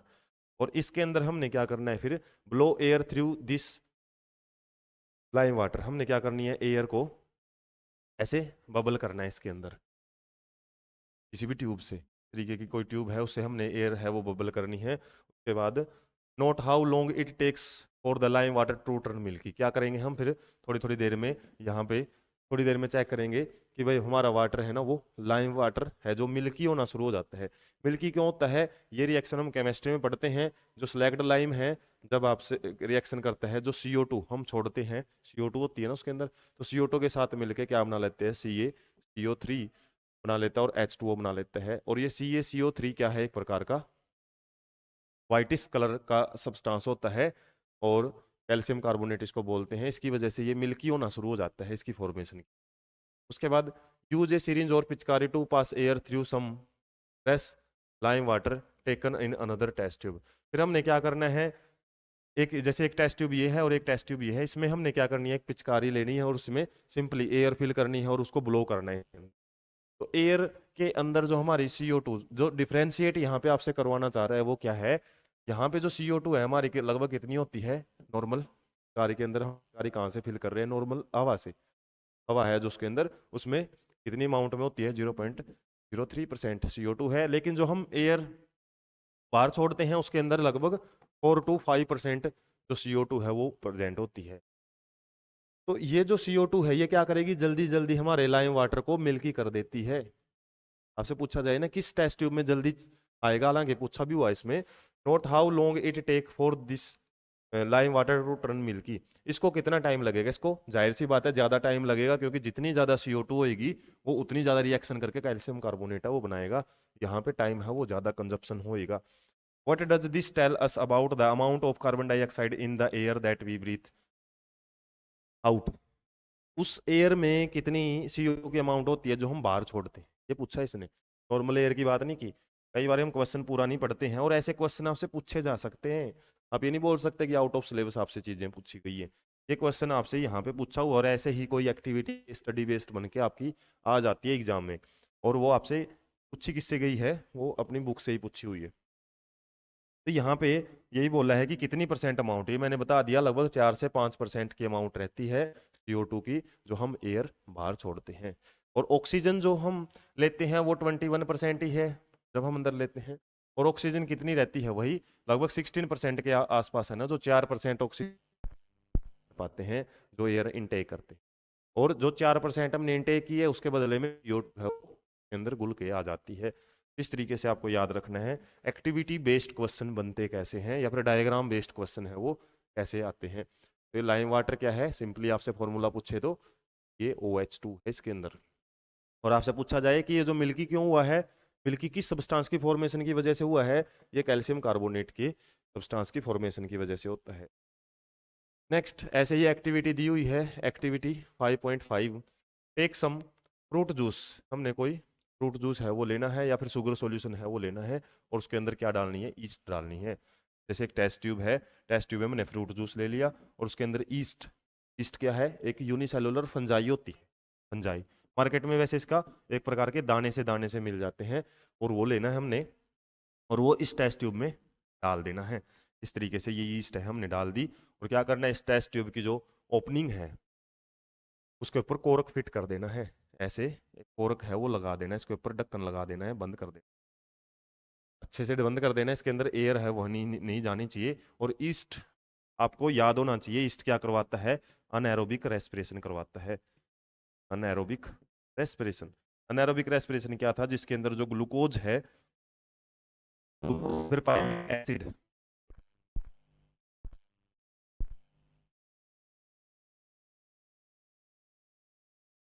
पायरुविक एसिड ये ईस्ट के अंदर किसके अंदर कन्वर्ट होता है भाई, इथेनॉल एंड CO2 के अंदर कन्वर्ट होता है और कुछ अमाउंट एनर्जी की वो निकलती है। तो यहाँ पे CO2 है वो निकलती है और इसी CO2 की प्रेजेंस यहाँ पे आपको चेक करने के लिए बोला हुआ है।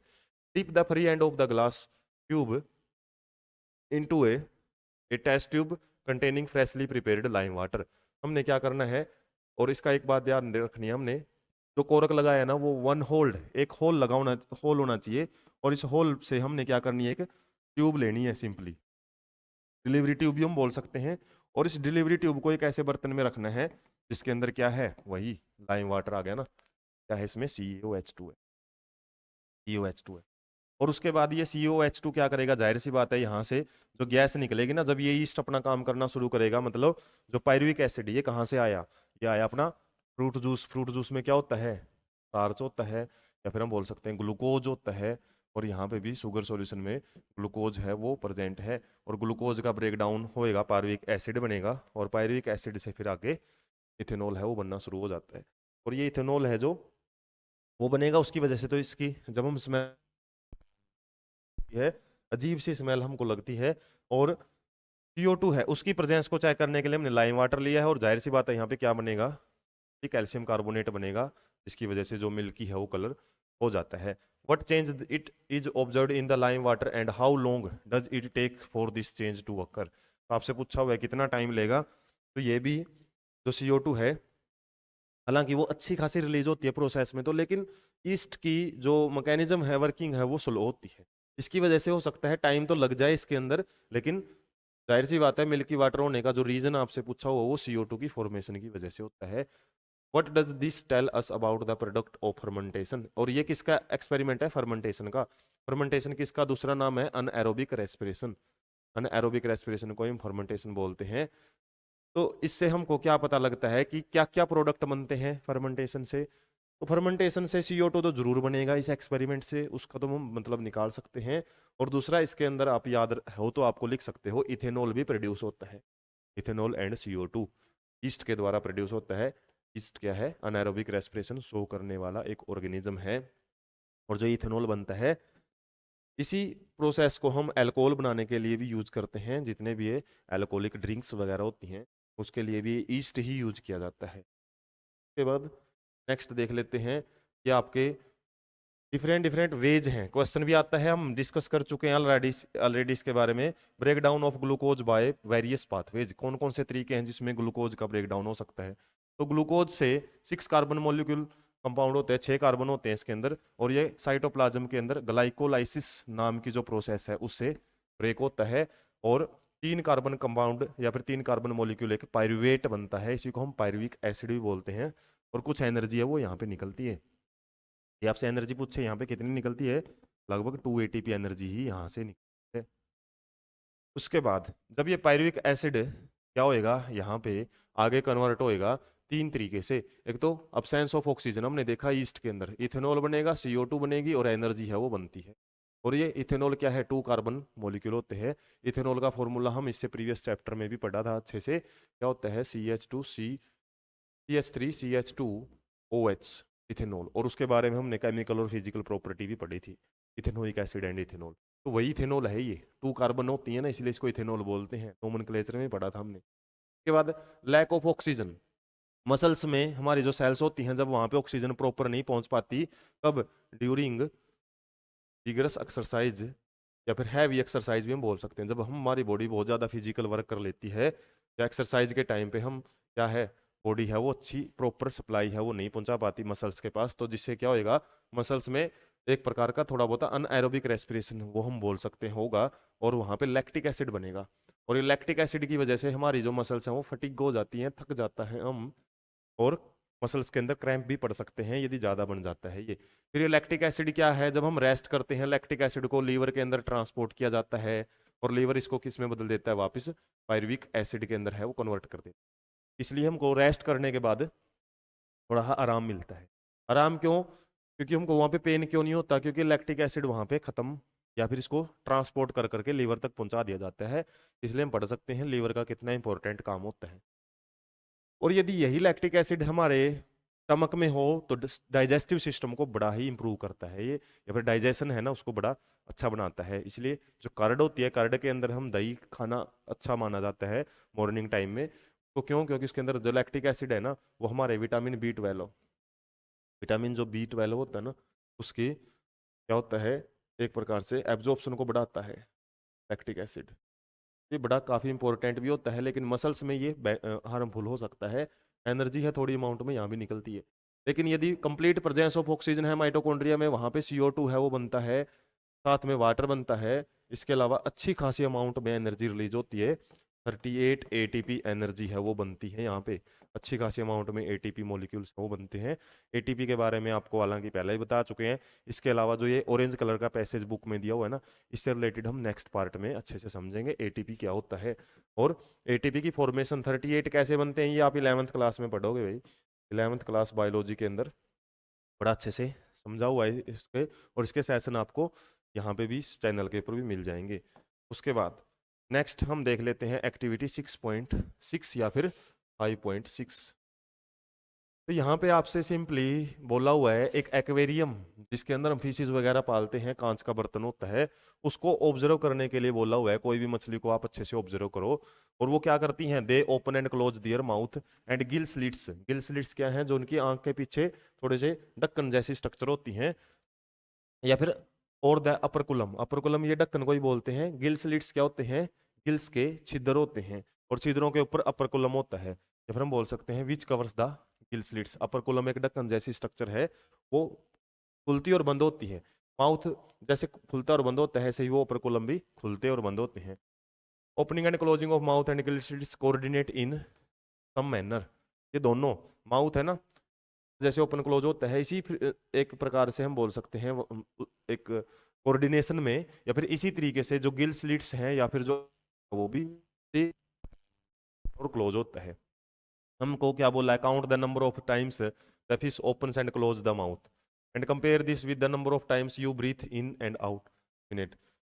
इससे रिलेटेड हालांकि हम क्वेश्चन कर चुके हैं। What advantage of terrestrial organism have और breathing over the aquatic organisms. और क्वेश्चन में वही बात यहाँ पे दी हुई है, उसी को क्वेश्चन को समझाने की कोशिश की जा रही है कि जब हम फिशेज को देखते हैं ना, उनकी जो काउंटिंग है वो ज़्यादा आती है। जैसे हम जो ब्रीदिंग है हमारा लगभग 16 to 21 टाइम्स रहता है 1 मिनट में। 1 मिनट में हम 16 से लगभग 21 बार तक सांस लेते हैं नॉर्मली। लेकिन जो ये फीसीज वगैरह हैं या फिर एक्वेटिक ऑर्गेनिजम्स हैं, इनको बड़ा लंबे या फिर ज़्यादा बार सांस लेना छोड़ना पड़ता है, या फिर इनके जो माउथ ओपन और क्लोज होते हैं ना उनकी नंबर ज़्यादा होती है। हम बोल सकते हैं number is greater than our breathing rate. हमारे ब्रीदिंग रेट से अच्छी खासी अमाउंट या फिर नंबर है वो ज़्यादा होता है। क्योंकि इसका रीजन हम पढ़ चुके हैं, वाटर के अंदर जो डिजोल्ड ऑक्सीजन है उसकी अमाउंट बहुत ही कम होती है। वाटर के अंदर ऑक्सीजन घुलती ही बहुत कम है। और हमारे एनवायरनमेंट में तो अच्छी खासी अमाउंट होती है ऑक्सीजन की 21%, जिसकी वजह से हम तो जो अच्छी खासी ऑक्सीजन लेके जाते हैं ब्रीथिंग के टाइम, और वो अच्छे से डिफ्यूज होती है। और इतना तो हम यूज भी नहीं कर पाते, इतनी ज़्यादा जाती है। 21% जाती है, यूज हम 4% करते हैं, लगभग 61% तो हम बाहर ही छोड़ देते हैं। लेकिन इनको क्या है, वाटर के अंदर जो ऑक्सीजन है वो वैसे ही कम है डिजोल्ड फॉर्म में, जिसकी वजह से उनको बार बार ऑक्सीजन है वो लेनी पड़ती है। जैसे कोई पेशेंट होता है, हम देखते हैं वेंटिलेटर पे लेके जाते हैं उसको, कब लेके जाते हैं? जब उसके लंग्स की कैपेसिटी है ना वो कम हो जाती है, कम ऑक्सीजन है वो सोख पाते हैं। उसकी वजह से उनको 100% ऑक्सीजन के सिलेंडर से उनको जोड़ा जाता है, मास्क लगाया जाता है, ताकि ज़्यादा से ज़्यादा जो ऑक्सीजन उसके पास पहुँचे। क्योंकि 21% ही देंगे जो इन्वायरमेंट में है, और उनकी वैसे कैपेसिटी कम है, तो क्या होएगा? वो कम एब्जॉर्ब कर पाएंगे। और जिनको जैसे अस्थमा वगैरह की प्रॉब्लम होती है, या फिर हम बोल सकते हैं जब कोई डिजीज के केस में उनको वेंटिलेटर पे लेके जाया जाता है, तो हम उस इंसान को देखते हैं वो बड़ा हड़बड़ी में, मतलब ब्रीदिंग रेट है उसकी बहुत ज़्यादा फास्ट हो जाती है। सांस है वो बहुत बार लेना पड़ता है उसको, क्योंकि उसके लंग्स के अंदर फ्लूइड वगैरह है वो भर जाता है, जिसकी वजह से ऑक्सीजन अच्छे से डिफ्यूज नहीं हो पाती, ऑक्सीजन की कमी होती रहती है बॉडी में। और उसी को पूरा करने के लिए फिर मास्क वगैरह वो लगाया जाता है उसको। तो वो तो यही देखा जाता है कि ऑक्सीजन कम सोख पाता है, लेकिन एक्वेटिक ऑर्गेनिजम्स है वहां पे तो ऑक्सीजन की सोलिबिलिटी वाटर में कम होने की वजह से उनको ज़्यादा बार सांस लेना पड़ता है। और जब हम वाटर का टेम्परेचर, जैसे गर्मियों के टाइम, यदि गर्मियों के टाइम जो वाटर बॉडीज है उनका टेम्परेचर बढ़ता है तो ऑक्सीजन या फिर कोई भी गैस है ना उसकी सोलिबिलिटी कम हो जाती है। ऐसे सोलिबिलिटी की बात करें, गैसेज की जो सोलिबिलिटी ना, घुलनशीलता, वो टेम्परेचर पे क्या बोल सकते हैं हम, इन्वर्सली डिपेंड करती है। टेम्परेचर बढ़ाओगे तो सोलिबिलिटी कम हो जाती है, और गर्म यदि हम कर देते हैं वाटर को, या फिर गर्मियों में वाटर गर्म हो जाता है ना, तो उसकी वजह से फीसीज वगैरह है या एक्वेटिक ऑर्गेनिजम्स के मरने की संभावनाएं बढ़ जाती हैं, कि वैसे ही ऑक्सीजन कम है। और और ये हमने क्या कर दिया, वो बढ़ा दिया, और उस टाइप के सॉल्यूशन, उस एक पोल्यूशन होता है थर्मल पोल्यूशन बोला जाता है। जैसे कई बार जो फैक्ट्रीज हैं वो गर्म पानी छोड़ती हैं या फिर गर्म केमिकल छोड़ती है ना वाटर बॉडीज में, उसकी वजह से वाटर है वो क्या है, गर्म हो जाता है, और सोलिबिलिटी कम होने की वजह से वहाँ पे फीसिस वगैरह एक्वेटिक ऑर्गेनिजम्स है वो मरना शुरू हो जाते हैं। तो ये कॉन्सेप्ट थोड़ा सा आपका आसपास का जो मैटर है वो क्लियर करने की कोशिश की हुई है। एक्टिविटी में तो छोटी सी बात पूछी हुई है आपसे, और जिसका हम क्वेश्चन ऑलरेडी अच्छे से कर चुके हैं। इसके बाद हमारा डायग्राम है ह्यूमन रेस्पिरेटरी सिस्टम, और इसको भी डिटेल में आपको एक्सप्लेन किया जा चुका है। बस बुक का डायग्राम इसलिए दिखाया है क्योंकि बुक का डायग्राम एज इट इज आपसे पूछे। और लेबलिंग है वो आपको ध्यान रखनी है। जैसे डायफ्रागम है ना, ये यहाँ पे काम करता है हमारे लंग्स को, जब ये नीचे की तरफ मूव करता है तो फैला देता है लंग्स को, वॉल्यूम है वो बढ़ा देता है, एयर है वो इनटेक हो जाती है। और डायफ्राम की शेप है, यदि इस तरीके से हो तो सिंपल याद रखो क्या करवा रहा है ये, एक्सहेलेशन करवा रहा है, ये एयर को बाहर निकाल रहा है। और यदि ये बिल्कुल फ्लैट है उस केस में क्या है, इनहेलेशन करवा, इनहेलेशन। और उसके बाद ये नीचे वाली लेयर है वो जुड़ी होती है सिंपली, ये जो डायफ्रागम है वो हमारे लंग्स के साथ कनेक्टेड है। रिब्स हैं, इसको प्रोटेक्शन प्रोवाइड करती हैं, और रिब केज बनता है, रिब केज। बीचों बीच भी एक बोन होती है जिसको हम स्टर्नम बोन बोलते हैं, और स्टर्नम बोन की ये जो इसको नीफ बोन भी बोला जाता है, चाकू जैसी होती है। और यहाँ पे लगभग इस जगह पे ही हमारा क्या है, हार्ट प्रेजेंट होता है। ये कैविटी सी दे रखी है ना, यहाँ पे हार्ट प्रेजेंट होता है। और हार्ट के लिए ही जगह बनाने के लिए जो हमारा लेफ्ट लंग है ना, इस साइड वाले लंग को लेफ्ट लंग बोलेंगे। तो ये लेफ्ट लंग क्या होता है, स्मॉलर होता है साइज में, स्मॉलर साइज। तो ये आप से यदि डायग्राम लेबलिंग करके पूछे तो किसकी जगह है, ये हार्ट की जगह होती है। और हार्ट को भी प्रोटेक्ट किया जाता है रिब केज के अंदर ही। रिंग्स ऑफ कार्टिलेज क्या होती हैं, ये छल्ले से बने होते हैं जो हमारे ट्रैकिया के अंदर, इनको रिंग्स ऑफ कार्टिलेज बोलते हैं। ये क्या करती हैं, कोलैप्सिंग होती है ना, जब कोलैप्सिंग ऑफ ट्रैकिया उसको बचाते हैं। कोलैप्सिंग का मतलब जैसे हम एक प्लास्टिक की पाइप हमारे वाटर की होती है ना, उसमें से पानी भरेंगे तो स्वेल अप फूल जाती है एकदम से। जैसे मोटर बंद होती है हमारी, या फिर जो सबमर्सिबल है वो बंद होते हैं, वो क्या होते हैं एकदम से वो पीछे की तरफ खींचते हैं ना वाटर, तो हमारी जो जो प्लास्टिक की नालियां हैं वो पिचक जाती हैं, कोलैप्स हो जाती है। ऐसे ही ये कोलैप्सिंग ना हो इसके लिए क्या होते हैं, छल्ले से बने होते हैं। ऐसे ही इसी चीज से बचने के लिए आजकल की जो पाइप हम ज्यादातर देखते हैं ना, वो रिंग्स की फॉर्म में आती हैं। एसी वाली ट्यूब है हम देखते हैं, वॉशिंग मशीन में जो भी पाइपें लगी होती हैं, जो वाटर आउटलेट की होती है और जो वाटर इनलेट की होती है, वो भी रिंग्स बनी होती हैं। तो उसी टाइप की है, वो पिचकती नहीं है इतनी इजीली। और यहाँ पे लेरेंक्स होता है, लेरेंक्स को हम क्या बोलते हैं, साउंड बॉक्स भी बोला जाता है। इसी के अंदर वोकल कॉर्ड प्रेजेंट होते हैं।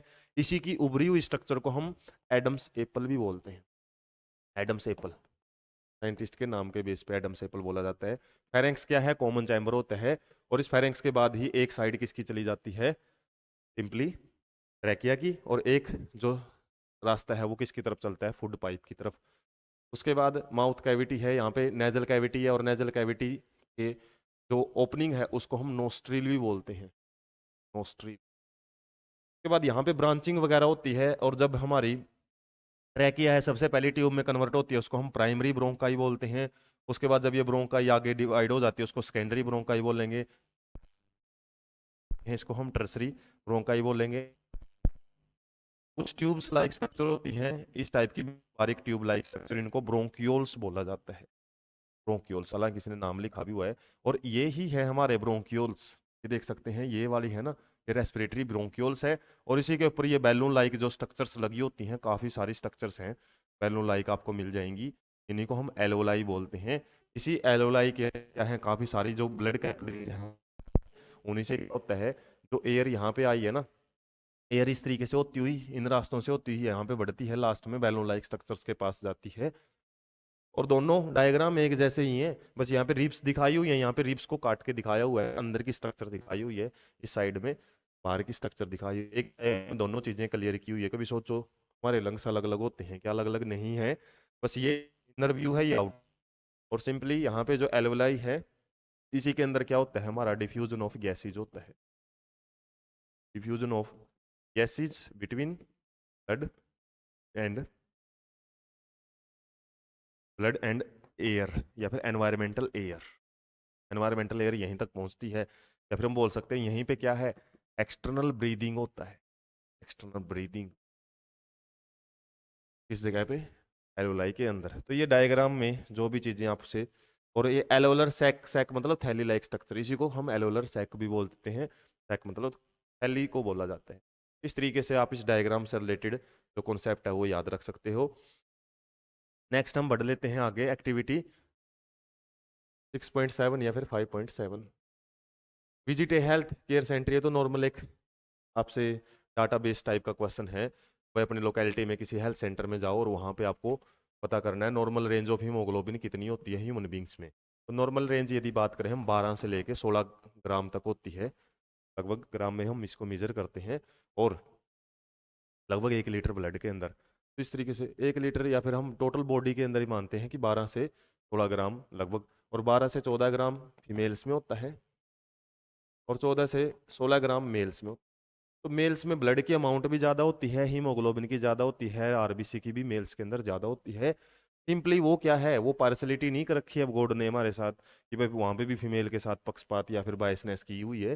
फीमेल्स की बॉडी में मस्कुलरिटी है ना, जो मसल्स वगैरह है या फिर मस्कुलर वेट है, या फिर हम बोल सकते हैं जो प्रोटीन वगैरह है, मसल्स वगैरह, वो मेल्स में ज़्यादा होती है। स्ट्रेंथ भी, जो बॉडी की स्ट्रेंथ यदि हम बात करें, वो मेल के ज़्यादा होती है। फीमेल्स जो हो सकता है वो बॉडी बिल्डिंग वाली तो अलग बात है, लेकिन नॉर्मल फीमेल्स की अंदर फैट की अमाउंट ज़्यादा होती है प्रोटीन के कंपैरिजन में, जिसकी वजह से जो वेट है मेल्स का, वो मेल्स के कंपैरिजन में काफ़ी लोअर होता है। और जाहिर सी बात है, अब मसल्स कम है तो ऑक्सीजन की सप्लाई कम जरूरत पड़ती है फीमेल्स में, और इसकी वजह से हीमोग्लोबिन की अमाउंट कम होती है। ब्लड का वॉल्यूम भी यदि हम बात करें, लगभग 5.5 टू 6 लीटर के आसपास होता है ऑन एन एवरेज। फीमेल्स में लगभग 5.5 लीटर के आसपास होता है और मेल्स में 6 लीटर। और यदि अमाउंट इतनी ज़्यादा, मतलब ज़्यादा फर्क तो नहीं है, इसी वजह से आरबीसी डब्ल्यूबीसी काउंट है वो भी थोड़ा बहुत कम ज़्यादा होता है। तो रेंज आपको बता दी है। क्या ये रेंज सेम है चिल्ड्रंस और अडल्ट्स के लिए? नहीं हो सकती। चिल्ड्रंस में जाहिर सी बात है कम होता है, क्योंकि यदि वहाँ पे हम बात करें एक प्रकार से एक्टिविटी की, मस्कुलर एक्टिविटी की, मतलब कुछ फर्क है, जैसे फीमेल और मेल में फर्क है, तो जाहिर सी बात है चिल्ड्रन में भी फर्क तो रहेगा। Is there any difference? ये बता ही दिया, हीमोग्लोबिन लेवल मैन और वुमेन में भी अलग अलग है। उसके बाद वेटनरी क्लिनिक है, जहाँ पे जो गाय भैंस वगैरह हैं उनका इलाज होता है, वहाँ पे हमको जाना है।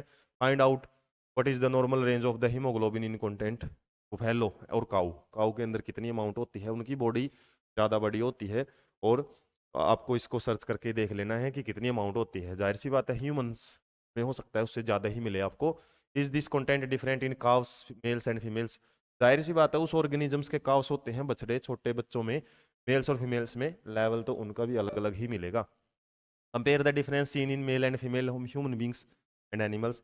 अब डिफरेंस वगैरह है वो देखना है, और यदि कोई डिफरेंस है तो उसको एक्सप्लेन कर सकते हो क्या आप? तो ये आपके मेंटलिटी बेस्ड क्वेश्चन है, आपकी नॉलेज बेस्ड क्वेश्चन आपसे पूछा हुआ है। तो बॉडी का साइज जितना बड़ा होएगा, जाहिर सी बात है वहाँ पे हीमोग्लोबिन का लेवल भी बड़ा होएगा। बॉडी जितनी ज़्यादा एक्टिव होएगी, जैसे बर्ड्स हैं बहुत ज़्यादा एक्टिव होती हैं, फड़फड़ाती रहती हैं, उनके पंख वगैरह लगातार, तो जिसकी वजह से उनकी हार्ट बीट भी ज़्यादा होती है, और हार्ट बीट ज़्यादा तो ऑक्सीजन की सप्लाई भी ज़्यादा होती है, हीमोग्लोबिन का लेवल हो सकता है और ज़्यादा हो उनके अंदर। तो हीमोग्लोबिन जाहिर सी बात है ऑक्सीजन की सप्लाई से जुड़ा हुआ कॉन्सेप्ट है।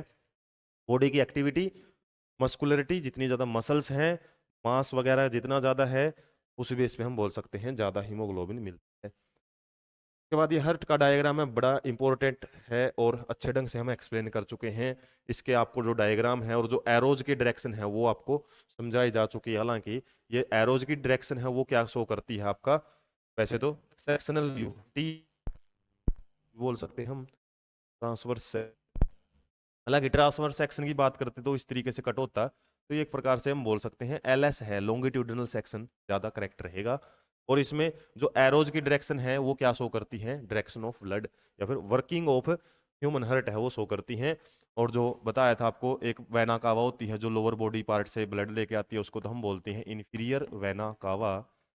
और ऊपर से लेके आती है जो सुपीरियर वेना कावा, ऊपर मतलब जो हेड रीजन है, क्योंकि हार्ट यहाँ से होता है तो इसे अपर पार्ट से जो भी ब्लड है वो सुपीरियर वेना कावा लेके आती है। तो ये सुपीरियर वेना कावा ब्लड है, और इन्फीरियर वेना कावा का ब्लड है वो कहाँ आता है हमारा, सिंपली इस चैम्बर में आता है। इसी चैम्बर को हम क्या बोलते हैं, इसको बोलते हैं राइट एट्रियम।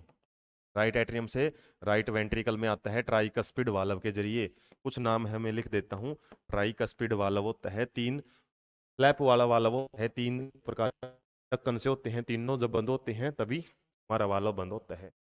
एट्रियम से राइट वेंट्रिकल में आएगा, राइट वेंट्रिकल से फिर पल्मोनरी अर्टरीज के जरिए कहाँ जाता है, पल्मोनरी अर्टरीज हैं ये ब्लड को लंग्स के पास लेके चली जाती हैं, और लंग्स से फिर पल्मोनरी वेन्स हैं वो ब्लड लेके आती हैं लेफ्ट एट्रियम में। लेफ्ट एट्रियम से फिर ब्लड को लेफ्ट वेंट्रिकल में लेके आया जाता है, बीच में होता है bicuspid valve. By cuspid valve, और बाइकस्पिड वाल्व जैसे ओपन होएगा तो हमारा ब्लड लेफ्ट वेंट्रिकल में आएगा, लेफ्ट वेंट्रिकल से फिर इस तरीके से ओर्टा के जरिए क्या होएगा, डिफरेंट बॉडी पार्ट्स में है वो चला जाता है, डिफरेंट बॉडी पार्ट्स। इस तरीके से आपको इसमें डायरेक्शन वगैरह है वो हो सकता है, डायग्राम दे दे आपको हर्ट का और डायरेक्शन पूछ ले कहाँ कहाँ से ब्लड है वो कैसे फ्लो होता है। जो ब्लूइश कलर दिखा है ये किसको शो कर रहा है, आपका डीऑक्सीजनेटेड ब्लड को। डीऑक्सीजनेटेड हीमोग्लोबिन ब्लड के अंदर, जब CO2 डीऑक्सीजनेट मतलब ऑक्सीजन की एब्सेंस, या फिर हम बोल सकते हैं यहाँ पे CO2 वाला जो ब्लड है ना वो है। यदि बात करें यहाँ पे कौन सा ब्लड है, CO2 कंटेनिंग ब्लड है, उसी की वजह से ब्लूइश रिप्रेजेंटेशन है। यहाँ पे जो ब्राउनिश या फिर रेडिश अपेरेंस, खासकर ब्राउनिश है जो उसके लिए रिप्रेजेंट कर रही है आपको ऑक्सीजनेटेड ब्लड के लिए। तो ये वाला जो ब्लड है वो O2 ब्लड भी बोल सकते हैं, HbO2 भी दिखाया जाता है इसका नाम, HbO2 मतलब ऑक्सीजनेटेड ब्लड। और इसी को हम बोल देते हैं कई बार ऑक्सीजनेटेड हीमोग्लोबिन। और यहाँ पे सेप्टम, सेप्टम क्या करता है, जो हमारे इस प्रकार का जो ये पूरी की पूरी वाल है, तो हम बोल सकते हैं इसको सेप्टम, सेप्टम मतलब सेपरेट करता है ये किस किस को, ऑक्सीजनेटेड ब्लड को डीऑक्सीजनेटेड ब्लड से।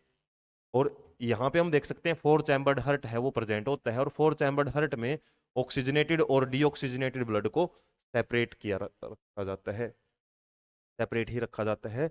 और सेपरेशन के लिए क्या कॉन्सेप्ट लगता है, डबल सर्कुलेशन। और ये डबल सर्कुलेशन से रिलेटेड इस डायग्राम के जस्ट नीचे ही एक डायग्राम बना हुआ है अपनी बुक के अंदर इस टाइप का, ये क्या है, डबल सर्कुलेशन को रिप्रेजेंट करता है। तो यहाँ पे जो ब्लूइश कलर है वो आपको बताया है क्या है, डीऑक्सीजनेटेड ब्लड है, जो कि कौन लेके आती है, वेन्स, कहाँ से, टिश्यू से। टिश्यू में क्या होता है, हमारी सिंपली सेल्स हैं, यहाँ पे टिश्यू के अंदर सेल्स हैं, और सेल्स के अंदर जो CO2 है वो कहाँ से बनी है, हालांकि हम डिटेल में पढ़ चुके हैं। जैसे जो ग्लूकोज है, ग्लूकोज का जब ऑक्सीडेशन होता है माइटोकॉन्ड्रिया या फिर सेल के अंदर, तो वहाँ पे क्या बनता है, CO2 plus H2O plus energy. Energy जो रिलीज होती है वो बात अलग है, लेकिन जो CO2 है वो ब्लड के अंदर जब डिफ्यूज होती है तो उसका कलर चेंज हो जाता है, ब्लूइश कलर है, ग्रीनिश ब्लू कलर वो आता है। उसके बाद जो वैना कावा है वो हमारे ब्लड को कहाँ लेके आ जाती है, बोल सकते हैं राइट एट्रियम में, फिर उसके बाद राइट वेंट्रिकल में, वो अभी डायरेक्शन हमने देखी थी, और उसके बाद वो पल्मोनरी जो आर्टरीज थी वो यहाँ से जाती हैं, और यहाँ पे हम बोल सकते हैं क्या है, लंग्स कैपिलरीज हैं। और ये लंग्स कैपिलरीज कहाँ पे होती हैं, आपसे पूछे तो ये एल्विलाई के अंदर होती हैं, एल्विलाई। और एल्विलाई के अंदर डिफ्यूजन होता है, जो ऑक्सीजन एनवायरनमेंट से आई है वो डिफ्यूज हो जाती है, CO2 को यहाँ पे छोड़ दिया जाता है, और उसकी वजह से हमारा जो कलर है ब्लड का वो रेड हो जाता है, या फिर हम बोल सकते हैं ये ऑक्सीजनेटेड ब्लड है, ऑक्सीजनेटेड ब्लड। अब इस ऑक्सीजनेटेड ब्लड को जो पल्मोनरी वेन्स हैं वो लेके आती हैं कहाँ पे, हमारे लेफ्ट एट्रियम में, लेफ्ट एट्रियम से लेफ्ट वेंट्रिकल में, लेफ्ट वेंट्रिकल से फिर क्या होएगा, वो ओर्टा के जरिए डिफरेंट बॉडी पार्ट्स में भेज दिया जाता है। तो ये डिफरेंट बॉडी पार्ट्स को शो कर रहा है, ये मत समझना कि हमारी बॉडी में भी केवल एक ऐसी स्ट्रक्चर है जहाँ पे CO2 बनती है। हर एक हिस्से में, टिप में भी ऐसा ही नेटवर्क होता है कैपिलरीज का, और टिप में केवल एक नेटवर्क नहीं है, बहुत सारा नेटवर्क है, और ऐसे ही हमारी बॉडी के हर एक हिस्से में ऐसे नेटवर्क हैं। तो ऐसे पूरा जाल फैला हुआ है हमारी बॉडी के अंदर वेन्स का। तो ये तो एक स्कीमेटिक डायग्राम है, कई बच्चे इसी से कंफ्यूज होते हैं कि ये क्या लंग्स का डायग्राम है, ये लंग्स का डायग्राम नहीं है। लंग्स के अंदर जितनी भी एलोलाई है ना, उसका डायग्राम है, वहां पे डिफ्यूजन होता है, उसका एक स्कीमेटिक रिप्रेजेंटेशन है, इसने बोला भी है। बस इसको एक हम मान सकते हैं कि इस तरीके से वहां पे हर एक जगह पे ऐसे ही क्या होता है, डिफ्यूजन होता है। तो यहाँ पे एक्सटर्नल ब्रीदिंग होती है, हम बोल सकते हैं। यहाँ पे क्या है हमारे, एलोलर एयर है ना, तो इसको हम एक्सटर्नल ब्रीदिंग बोलते हैं, एक्सटर्नल ब्रीदिंग। और यहाँ पे जो एक्सचेंज हुआ है इसको हम इंटरनल ब्रीदिंग बोलते हैं, इंटरनल ब्रीदिंग। और ब्रीदिंग क्या होता है, सिंपली एक्सचेंज ऑफ गैसेज। जो एक्सचेंज ऑफ गैसेज ब्लड और एयर के बीच में हुआ है वो एक्सटर्नल है। जो इंटरनल ब्रीदिंग में क्या होता है, ब्लड और सेल्स के बीच में जो एक्सचेंज हुआ है उसको हम इंटरनल ब्रीदिंग बोलते हैं। और इस केस में हमारा जो मेन मकसद था, ऑक्सीजन को जो एनवायरनमेंट में है उसको हमने कहाँ तक पहुंचाना था, सेल्स तक। सेल्स में उसका यूज होता है, हार्ट भी यूज करता है, उसकी वाल्स के अंदर यूज करता है। लेकिन मेनली हार्ट का मेन मकसद क्या है, जो ऑक्सीजन यहाँ पे है ना, उसको सर्कुलेशन की बात करें हम मेनली, तो उसमें क्या करता है, सेल्स तक पहुंचाने का काम करता है। और उसके बाद सेल से वापस CO2 को एनवायरनमेंट में छोड़ने का काम होता है। और इस में यदि हम बात करें, यहाँ से हमारा ब्लड यदि हम बात मानने की शुरू हुआ है और इस तरीके से घूम फिर के फिर यहीं पे आया है, तो एक प्रकार का कंप्लीट हो चुका है यहाँ पे। और इस सर्कल की वजह से ही हम बोलते हैं सर्कुलेटरी सिस्टम। और सर्कुलेटरी सिस्टम में हम देख रहे हैं यहाँ पे ब्लड है वो 2 टाइम्स पास होता है। एक बार तो ऑक्सीजनेटेड ब्लड पास होता है और एक बार डीऑक्सीजनेटेड ब्लड पास होता है, हार्ट में से एक सर्कल के टाइम। इसलिए इसको क्या बोलते हैं, डबल सर्कुलेशन। किसके लिए है, यदि मेन तो मानने एक ही सर्कल बना हुआ है, लेकिन एक सर्कल ऊपर बना हुआ है तो पल्मोनरी सर्कुलेशन बोलते हैं, और एक सर्कल नीचे बना हुआ है हार्ट और के बीच में। तो इसकी वजह से दो टाइप के सर्कुलेशन या फिर दो कंपोनेंट्स होते हैं इसमें, पल्मोनरी सर्कुलेशन। पल्मोनरी सर्कुलेशन क्या होता है, हार्ट और लंग्स उनके बीच में जो ब्लड सर्कुलेट करता है। और सिस्टमेटिक सर्कुलेशन, सिस्टमेटिक सर्कुलेशन मतलब जो हमारी बॉडी के जितने भी सिस्टम्स हैं उनके बीच में और हार्ट के बीच में सर्कुलेशन होता है, उसको सिस्टमिक या फिर सिस्टमेटिक सर्कुलेशन, सिस्टमिक भी आप लिख सकते हो, सर्कुलेशन है वो होता है। उसके बाद नेक्स्ट देख लेते हैं, ये है आपका ब्लड प्रेशर से रिलेटेड डायग्राम। ऐसे मेजर किया जाता है, स्पिग्मो सिग्मो हाइग्मो मैनोमीटर। मैनोमीटर है ना, जो प्रेशर को मापने का एक इंस्ट्रूमेंट होता है मैनोमीटर। और स्पिग्मो क्या है, ये ब्लड से रिलेटेड आया है यहाँ। तो यहाँ पे सिंपली एक आपको जो पहले टाइम में कुछ कुछ जगह पे आपको प्रैक्टिकल लैब में तो मिल जाती है, इस प्रकार की एक डिवाइस होती है, एक कप होता है, रबड़ का कप। और इससे क्या करते हैं हम, एक बल्ब इसके ऊपर लगा होता है और यहाँ पे बल्ब में वाल्व लगा होता है। तो ये क्या करता है, ब्लड प्रेशर को मेजर कैसे करते हैं वो उसको आपको रिप्रेजेंट किया हुआ प्रैक्टिकली। तो वो कैसे, हमारी जैसे आर्म्स में लगाया जाता है, और आर्म्स में ये क्या दिखा रखी है, अर्टरीज दिखा, अर्टरीज का कलर होता है रेड। तो अर्टरीज हैं वो बाहर नहीं दिखाई देंगी आपको, बाहर जो ग्रीनिश कलर की स्ट्रक्चर्स हम देखते हैं, नसें जिसको बोलते हैं या फिर वेन्स, वो डीऑक्सीजनेटेड ब्लड को कैरी करती हैं। लेकिन जो अर्टरीज हैं ये थोड़ी डीप होती हैं, तो डीप हैं तो इसलिए हम क्या करते हैं, कफ एक पट्टी जैसी स्ट्रक्चर होती है उसको लगाते हैं, पहले यहाँ पे बांधा जाता है। और ये पट्टी जैसी स्ट्रक्चर है ना, ये इस तरीके से होती है, मतलब बीच में एयर है वो भर सकती है इसके अंदर। और उसके एक ट्यूब निकलती है और उस ट्यूब के साथ में एक पंप लगा होता है, एक प्रकार का बॉल लगी होती है। और ये बॉल है, जैसे हम इसको बार बार पुश करते रहते हैं तो यहाँ पे हवा भरती रहती है, और हवा भरने की वजह से क्या है, ये फूलती है और हमारी जो नस है या फिर आर्टरीज है ना उसको ब्लॉक कर देती है।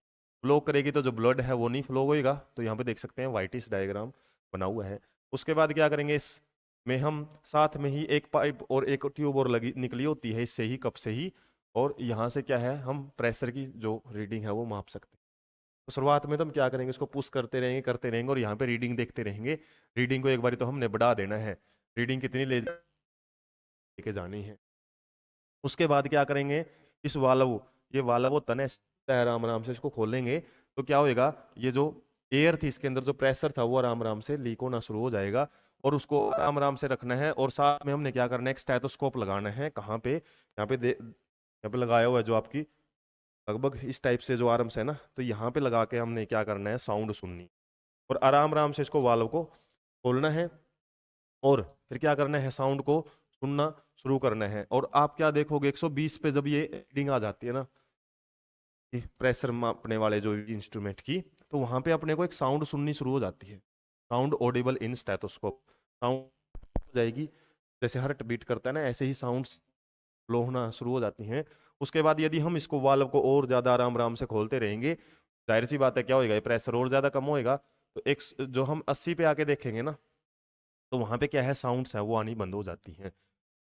इसका मतलब क्या है कि जो प्रेशर था ना आर्टरीज में, हर्ट की वजह से जो प्रेशर था, हर्ट जब कॉन्ट्रैक्ट करता है तो प्रेशर लगाता है, और वो प्रेशर जब तक कितना नहीं पहुंचता, जो हमारा कफ का प्रेशर है ना वो 120 तक नहीं पहुंचता ना, तब तक तो ब्लड है वो हमारी बंद आर्टरीज उनको नहीं खोल पाता। लेकिन जैसे ही 120 तक आता है प्रेशर, तो उसके पास इतना तो दम है कि 120 वाली जो प्रेशर है उसको तो वो रिमूव करके आर्टरीज आर्टरीज के ऊपर से, और आर्टरीज को खोल के उसमें से ब्लड है वो फ्लो होना शुरू हो जाता है। और आराम आराम से और ज्यादा हमने प्रेशर डिक्रीज कर लिया, तो यहाँ पे आके जो हर्ट है ना, वो क्या है, कॉन्ट्रैक्ट स्टेज में भी, यहाँ पे तो कॉन्ट्रैक्ट स्टेज में प्रेशर लगाता है, जिसको हम बोलते हैं सिस्टोलिक प्रेशर। Systolic pressure. और यहाँ पे जब नॉर्मल स्टेज में भी प्रेशर है वो उससे भी ब्लड आगे बढ़ता है, तो उसको डायस्टोलिक प्रेशर है को बोलते हैं, डायस्टोलिक प्रेशर। रिलैक्सेशन वाली स्टेज में जब बढ़ता है। तो बीपी को लिखने का तरीका 120/80 लिखते हैं। 120 किसको रिप्रेजेंट करता है, सिस्टोलिक प्रेशर को, सिस्टोलिक प्रेशर कॉन्ट्रैक्शन, और ये डायस्टोलिक प्रेशर को रिप्रेजेंट। ब्लड ऐसे मापते हैं, इस डायग्राम में समझाया हुआ है। हालांकि ये ऑरेंज कलर का जो पैसेज है ना, ये अगले पार्ट में भी आपको समझाया जाएगा।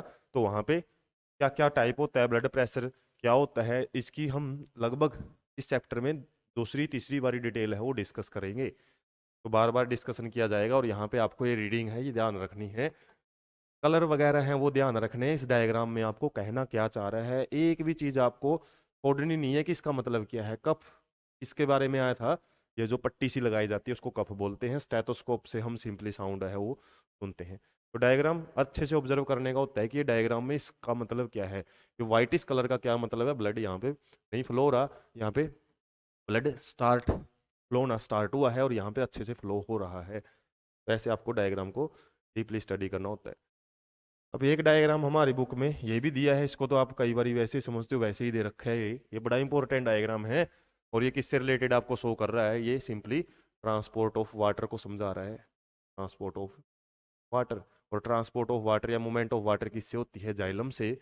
और जाइलम में ट्रांसपोर्ट ऑफ वाटर के लिए दो इंपॉर्टेंट फैक्टर काम करते हैं। एक तो होता है root pressure, root pressure, root pressure हालांकि हमने डिटेल में समझा भी है। रूट प्रेशर में क्या होता है, सिंपली जो रूट्स जब वाटर को एब्जॉर्ब करती हैं हेयर्स के माध्यम से, तो क्या होएगा, जो प्रेशर है वो बिल्डअप होना शुरू हो जाता है रूट्स के अंदर। और उसके बाद ये ऊपर एरो के निशान हैं वो जो निकल रहे हैं, ये क्या है, यहाँ पे ट्रांसपिरेशन शो कर रहा है। Transpiration, loss of water, transpiration of water हम बोल सकते हैं। और यहाँ से भी क्या होता है, एक पुल है, खिंचाव है वो होता है। हमने अभी भी पढ़ा था, गार्ड से है तो वो सब से पानी खींचती है, सबसाइडरी सेल अपने पास वाली सेल से। और इसको बड़े अच्छे से हमने डिस्कस किया था ट्रांसपोर्टेशन इन प्लांट्स वाले पार्ट के अंदर भी। तो इस तरीके से यहाँ से तो ट्रांसपिरेशन पुल लगता है, और यहाँ से रूट प्रेशर लगता है, जिसकी वजह से वाटर का मूवमेंट है ना चलता रहता है, इस तरीके से फ्लो होता रहता है। सारा दिन सारी रात है जो वाटर है वो खींचता रहता है प्लांट, और लगभग 99.9% वाटर है वो ट्रांसपिरेशन में उड़ाता रहता है इसका प्लांट का वाटर। और जो 0.1% के आसपास है वो फोटोसिंथेसिस में यूज करता है। फोटोसिंथेसिस की रिएक्शन भी तो हमने देखी थी ना, क्या थी वो, CO2 प्लस H2O, ये वही H2O है 0.1%। ज्यादातर पानी तो प्लांट को किसके लिए जरूरत होती है, फोटोसिंथेसिस के लिए नहीं, ज्यादातर जरूरत होती है उसके स्टोमेटा को ओपन रखने के लिए। स्टोमेटा जब ओपन होंगे तभी वो सांस ले पाएगा, ये CO2 भी तभी आ पाएगी उसके पास। तो वाटर का डायरेक्टली इफेक्ट नहीं करता फोटोसिंथेसिस को, क्योंकि इतना तो अमाउंट उसके पास होती ही है, वो फोटोसिंथेसिस कर सकता है। लेकिन लॉस ऑफ वाटर आपने कर दिया ना, तो CO2 का पाथवे ही आपने बंद कर दिया, मतलब वो आ ही नहीं सकती CO2 प्लांट के अंदर, क्योंकि स्टोमेटा ही बंद हो जाते हैं उसके। तो स्टोमेटा की ओपनिंग एंड क्लोजिंग पे भी बड़ा इंपॉर्टेंट रोल प्ले करता है H2O। तो ये काफी सारे कॉन्सेप्ट जब आप एक दूसरे से जोड़ के लिखते हो ना, या फिर जोड़ के समझते हो, तो बहुत सारी चीजें आप एग्जाम में दो चार बातें एक्स्ट्रा भी लिख सकते हो, जोड़ के भी लिख सकते हो। इस तरीके से ये रहेगा आपका मूवमेंट ऑफ वाटर से रिलेटेड डायग्राम, और इनकी डिटेल पार्ट्स में हम पढ़ चुके हैं, वहां से भी आप क्लियरिटी ले सकते हो। ये एक्सक्रीटरी सिस्टम का डायग्राम है, एक्सक्रीशन नाइट्रोजिनस वेस्ट को कैसे रिमूव किया जाता है। और यहाँ पे किडनी है जो बीन शेप्ड स्ट्रक्चर है, रेड कलर में अर्टरीज हैं। अर्टरी क्या करती हैं, इनको रेनल अर्टरी भी बोलते हैं। लेफ्ट क्यों बोलते हैं, क्योंकि एक साइड में लेफ्ट किडनी, एक साइड में राइट किडनी है।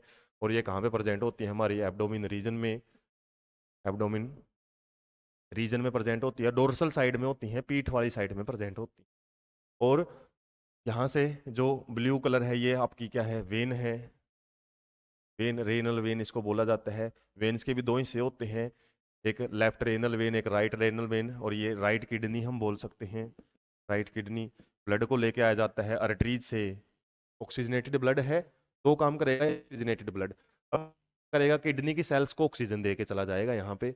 और दूसरा क्या करेगा, जो भी ब्लड के अंदर इम्प्योरिटीज है, नाइट्रोजिनस वेस्ट है, वो छोड़ के चला जाता है। इसलिए जो आती हैं ब्लड लेके, वो ऑक्सीजनेटेड ब्लड लेके आएंगी, किडनी की सेल को तो ऑक्सीजन दे के चली जाएंगी, और साथ में अपना फिल्ट्रेशन करवा के है वो चली जाती हैं। और जैसे ही फिर वो जाएंगी, वो वीन्स के रूप में आगे बढ़ जाती हैं। आर्टरीज ही डिवाइड होकर आगे कैपिलरीज बनाती हैं, कैपिलरीज आगे मिलके ही वेन्स बनाती हैं। और उसके बाद ये दो हिस्से में आगे डिवाइड हो जाता है। और ये दो हिस्सों में क्यों, एक हमारे साइड के लिम्ब में चला जाता है, या फिर लेग में, दूसरा दूसरी लेग में चला जाता है। इस तरीके से डिवीजन है। काफी मोटी ट्यूब्स होती हैं ये हमारी बॉडी के जो वेन्स होती हैं। तो इस तरीके से वेन्स आगे डिवाइड होकर फिर क्या करती हैं, या फिर हम बोल सकते हैं अर्टरीज डिवाइड हो गए कैपिलरीज, और कैपिलरीज से डिफ्यूजन होकर फिर वेन्स के अंदर जो डीऑक्सीजनेटेड ब्लड है वो आ जाता है। और इस तरीके से जितना भी यहाँ पे फिर क्या है, फिल्ट्रेशन होता है किसके अंदर, नेफ्रॉन के अंदर। नेफ्रॉन के अंदर फिल्ट्रेशन से जो यूरिन बनता है, और देख सकते हैं ये वही ओर्टा है जो हमारी हार्ट से निकलती है, और बीचों बीच बॉडी के अंदर एक मोटी पाइप चलती है, और ये ओरोटा है, ओर्टा यहाँ पे आके डिवाइड हो जाती है। ऐसे ही जो वेना कावा है, हम यदि रियल नेम इसका बताए ना, जो रेनल वेन है वो तो ये है, और ये वाली जो मोटी पाइप होती है इसको वेना कावा बोलते हैं। और कौन सी वेना कावा है, ये सुपीरियर वेना कावा है, सॉरी सुपीरियर नहीं, ये कौन सी आपकी इन्फीरियर वेना कावा बोल सकते हैं, क्योंकि ये लोअर बॉडी पार्ट से ब्लड है। क्योंकि हार्ट है, हार्ट तो यहाँ से प्रेजेंट होता है ना, तो हार्ट के पास नीचे से लेके जाती है इन्फीरियर वेना कावा। और जैसे ही यहाँ पे यूरिन फॉर्मेशन होता है, तो यूरिन को यूरिटर के जरिए क्या किया जाता है, फिर यूरिनरी ब्लैडर में लेके आया जाता है। और यूरिनरी ब्लैडर में फिर क्या किया जाता है, यूरिथ्रा के जरिए उसको बाहर रिमूव कर दिया जाता है। तो इस तरीके से ये डायग्राम तो बड़ा ईजी सा है, ज़्यादातर आपसे ये ट्यूब्स वगैरह का कॉन्सेप्ट है वो बन सकता है। तो किसको क्या बोलते हैं, किडनी और यूरिनरी ब्लैडर, यूरिटर्स, ये तो याद रहते ही हैं हमको, लेफ्ट यूरिटर, राइट यूरिटर, नाम तो आप कितने बना सकते हो। लेकिन जो ये वेना कावा वगैरह हैं वो आपको याद रखनी है, वेना कावा ओर्टा और vena cava inferior vena cava की बात यहाँ। उसके बाद है नेफ्रॉन का डायग्राम, बड़ा ही कंफ्यूजिंग सा डायग्राम लगता है, नाम भी कम है अपनी बुक के अंदर इसके। हालांकि फर्स्ट नाम है जो नेफ्रॉन का वो दिया हुआ है, बाउमेन कैप्सूल। इसके अंदर जो एक नेटवर्क लाइक स्ट्रक्चर होती है ब्लड की ट्यूब्स की, उसको ग्लोमेरुलस बोलते हैं। इस पूरी स्ट्रक्चर को हम क्या बोलते हैं, मालफिजियन बॉडी भी बोल दिया जाता है। मालफिजियन बॉडी या फिर मालफिजियन अपरेटस भी बोल सकते हैं। ग्लोमेरुलस में क्या होता है, ब्लड आता है, फिल्टर हो जाता है, और इसको ब्लड को लेके आने वाली जो ट्यूब है उसको हम बोलते हैं एफरेंट आर्टियोल्स, एट्रियोल्स भी बोल सकते हैं। और जो लेके जा रही है ना उसको हम क्या बोलते हैं, इफरेंट एट्रियोल्स, फ्रंट एट्रियोल। और फिर ये इफरेंट एट्रियोल हम देख सकते हैं किस तरीके से आगे घुमाव है वो बने हुए हैं हमारी किसके ऊपर, जो ट्यूब्स हैं। जैसे ये बाउमेन कैप्सूल की जो ट्यूब्स है ना, जो भी यूरिन मतलब इसमें फिल्ट्रेशन हुआ है वो इसमें से, इस ट्यूब में से घूमता है। और ये जो ट्यूब है इसको हम ट्यूबुलर पार्ट जो बोला हुआ है फर्स्ट वाला, जो नेफ्रॉन इसके बाउमेन कैप्सूल नाम की स्ट्रक्चर के पास, हालांकि पढ़ भी चुके हैं इसका डायग्राम हम डिटेल से, इसको हम पीसीटी बोलते हैं। और जो बाद वाला है जो यहाँ पे है इसको डीसीटी बोलते हैं, डिस्टिल कॉन्वोलेटेड ट्यूब्यूल, तो प्रोक्सिमल कॉन्वोलेटेड ट्यूब्यूल बोलते हैं। और यहाँ पे अलग से क्या है, ये जो फिल्ट्रेशन है इसमें से बढ़ता हुआ इस तरीके से ऐसे बढ़ता हुआ कहाँ पहुंचता है, हैनलेज लूप में। ये वाली जो स्ट्रक्चर है ना, कि यू स्ट्रक्चर, को हैनलेज लूप बोला जाता है, हैनलेज लूप। और हैनलेज लूप में क्या है, इस तरीके से हम आप देख सकते हो ऐसे जो फिल्ट्रेशन है वो आगे बढ़ता है, और यहाँ पे ऐसे घुमावदार होता हुआ फिर कलेक्टिंग डक्ट के अंदर पहुंच जाता है। तो इस तरीके से जो हमारा फिल्ट्रेशन है ब्लड उसके अंदर से हैं वो रिमूव हो जाती हैं, और फिर ऑप्शन को कौन करता है? डीसीटी और पीसीटी ही करती है मैक्सिमम केस में। हालांकि एक यहाँ पे भी ट्यूब है ब्लड की, वो भी रहती है, जो इफरेंट एट्रियोल है ना, जो देख सकते हैं एट्रियोल्स है जो ब्लड को लेके जाती है, वही है, ऐसे घुमावदार स्ट्रक्चर है वो बना लेती है, करती है। क्योंकि एक बार जो मैक्सिमम चीजें हैं वो ब्लड से निकल, कुछ काम की चीजें भी थी, एब्जॉर्ब किया जाता है। और यहाँ पे जो एक अदर यू शेप्ड स्ट्रक्चर दिख रही, वासा रेक्टा बोलते हैं, वासा रेक्टा। एनलेज लूप और वासा रेक्टा दोनों मिलके ही क्या करती हैं, हमारे यूरिन को ज्यादा से ज्यादा कंसंट्रेट बनाती हैं। काम काम की चीजें हैं उसको निकाला जाता है, और जो बिना काम की चीजें उनको छोड़ के रख दिया जाता है। तो इस तरीके से ये वाली जो स्ट्रक्चर्स है ना, जितना भी बना हुआ घुमावदार कंफ्यूजिंग, जो रेड कलर की स्ट्रक्चर्स हैं वो आपकी क्या है, सिंपली ब्लड वेसल्स हैं। ब्लड वेसल्स जो क्या करती हैं, रीएब्जॉर्प्शन में इंपॉर्टेंट रोल प्ले करती है। रीएब्जॉर्प्शन, कोई सब्सटेंस सिक्रीट करना है तो सिक्रीट भी कर सकती हैं, लेकिन सिक्रीशन का काम है ना ज्यादातर हमारी ट्यूबुलर सेल करती हैं। ट्यूबुलर सेल्स, पीसीटी डीसीटी के अंदर जो सेल्स होती हैं, 9th क्लास में हम पढ़ते थे, क्यूबोइडल एपिथेलियम प्रेजेंट होता है यहाँ पे। क्यूबोइडल एपिथेलियम आते थे ना, वो सिंपल एपिथेलियम, क्यूबोइडल, हालांकि पार्ट भी हमने अलग से डिस्कस किया हुआ है, types of tissue in animal body, तो वहाँ पे एपिथेलियल टिश्यू के टाइप होते हैं ना, वो टाइप की जो सेल्स है यहाँ पे सिक्रीशन का भी काम करती है, कुछ सब्सटेंस सिक्रीट करती हैं, और री एब्जॉर्प्शन यदि होता है तो वो ब्लड वेसल्स को दे दिया जाता है। ब्लड वेसल्स क्या है, काम काम की चीज लेके चली जाती है। और यहाँ पे देखो कलर चेंज हो रहा है हमारा ब्लड वेसल का, तो ये वेन है। और यहाँ पे जो भी सेल्स है ना, ट्यूबुलर सेल्स बताया आपको, क्यूबोइडल एपिथेलियम की जो सेल्स हैं वो O2 ले लेती हैं और CO2 को छोड़ देती हैं, और CO2 के छोड़ने की वजह से ही जो कलर चेंज है ब्लड का वो देखा गया है यहाँ पे। उसके बाद होता क्या है, फिल्ट्रेशन है, जितना ज़्यादा कंसंट्रेटेड होना है वो हो जाता है, और उसको किस में भेज दिया जाता है, कलेक्टिंग डक्ट में। और कलेक्टिंग डक्ट फिर कहाँ पे लेके चली जाती है, किडनी के लास्ट वाला जो पार्ट है, जैसे हमने डायग्राम बात करी है, तो यहाँ से आके जो छोड़ देती है, और यहाँ से फिर यूरिटर्स है उस यूरिन को यूरिनरी ब्लैडर में पहुंचा देती है। तो इस स्ट्रक्चर से कंफ्यूज होने की जरूरत नहीं है, ये भाग आपके दो हैं, हालांकि यहाँ पे वैसे मिले हुए आपको जरूर दिखा रखे हैं, जैसे मैंने ब्लू लाइन से इनको डिफरेंशिएट किया है। ये वाला जो पार्ट है इसको तो हम बोलते हैं PCT, proximal convoluted tubule. Proximal का मतलब होता है पास में, बाउमेन कैप्सूल के पास में होती है ये मुड़ी हुई ट्यूब। उसके बाद ये हैंड लूप बनाती है, उसके बाद ये डीसीटी बनाती है, ऐसे लिपटी हुई स्ट्रक्चर, और इसके ऊपर से लिपटी हुई होती हैं ब्लड वेसल्स। तो ये हम देख सकते हैं ब्यूटी ऑफ लाइफ साइंस या लाइफ सिस्टम, हमारी बॉडी में छोटी से छोटी जगह पे भी किस तरीके से एक नेटवर्क्स बने हुए हैं, ताकि कोई भी चीज़ है वहाँ पे इंपॉर्टेंट चीज़ है उसको जाने ना दिया जाए। खासकर यहाँ पे यूरिन की फिल्ट्रेशन या फिर ब्लड की फिल्ट्रेशन की प्रोसेस को समझाने वाला डायग्राम है ये। और ऐसे ऐसी स्ट्रक्चर्स किसकी है, नेफ्रॉन की हैं। और एक किडनी में लगभग 1 मिलियन नेफ्रॉन प्रेजेंट होती है, 10 लाख ऐसी ऐसी स्ट्रक्चर्स मिलेंगी आपको। और इन्हीं से हमारा ब्लड है वो फिल्टर होता है, चलो नाइट्रोजिनस वेस्ट है वो इसमें से बाहर निकाल दिए जाते हैं, यूरिया का रिमूवल वो होता है, और जो CO2 लेके जाती है वो लंग्स में सिक्रीशन होता है उसका, या फिर हम बोल सकते हैं रेस्पिरेशन, एक्सचेंज ऑफ गैसेज है वो होता है। उसके बाद लास्ट डायग्राम रहेगा ये इस चैप्टर का, किसके बारे में है ये, हेमोडायलाइसिस के बारे में है। हेमो डायलासिस, आप थोड़ा सा हेमो डायलासिस, डायलिसिस का मतलब होता है फिल्ट्रेशन। तो जब किसी पर्सन की किडनी खराब हो जाती है प्रॉब्लम की वजह से, तो उसमें, हालांकि इसका ऑरेंज कलर का जो पैसेज है पार्ट में भी हम डिस्कस करेंगे, तो उसमें क्या किया जाता है, इस पर्सन से अर्टरीज से जो ब्लड है, हमने देखा था ना रेनल अर्टरी ब्लड को लेके आती है, और वो अर्टरीज से ही ब्लड है वो लिया जाता है, और क्या किया जाता है, एक आर्टिफिशियल किडनी में लेके आया जाता है। ये एक डायलाइजिंग मशीन बोलते हैं इसको, डायलाइजिंग मशीन। और इस डायलाइजिंग मशीन में जो येलो कलर का आप देख रहे हो ये होता है, सॉल्यूशन भरा रहता है इस फ्लूइड के अंदर, या फिर जो इस मशीन के अंदर डायलाइजिंग मशीन हम बोल सकते हैं, डायलाइजिंग मशीन। और इस मशीन के अंदर क्या होता है, ट्यूबुलर नेटवर्क होता है, जैसे वो देखा था हमने ट्यूबुलर नेटवर्क, एक प्रकार का ग्लोमेरुलस। ग्लोमेरुलस क्या होता है, ट्यूबुलर नेटवर्क को बोला जाता है जो फिल्ट्रेशन होता है। तो यहाँ पे एक ट्यूबुलर नेटवर्क है, और ये ट्यूबुलर नेटवर्क किसका बना हुआ है, इसकी जो मेम्ब्रेन है ना ट्यूब्स की, वो सिलेक्टिवली परमेबल है। सिलेक्टिवली परमेबल मतलब ऑस्मोसिस करवा सकती है। और सिलेक्टिवली परमेबल मेम्ब्रेन हम साइटो या सेल मेम्ब्रेन को भी बोलते हैं, 9th क्लास में पढ़ते थे।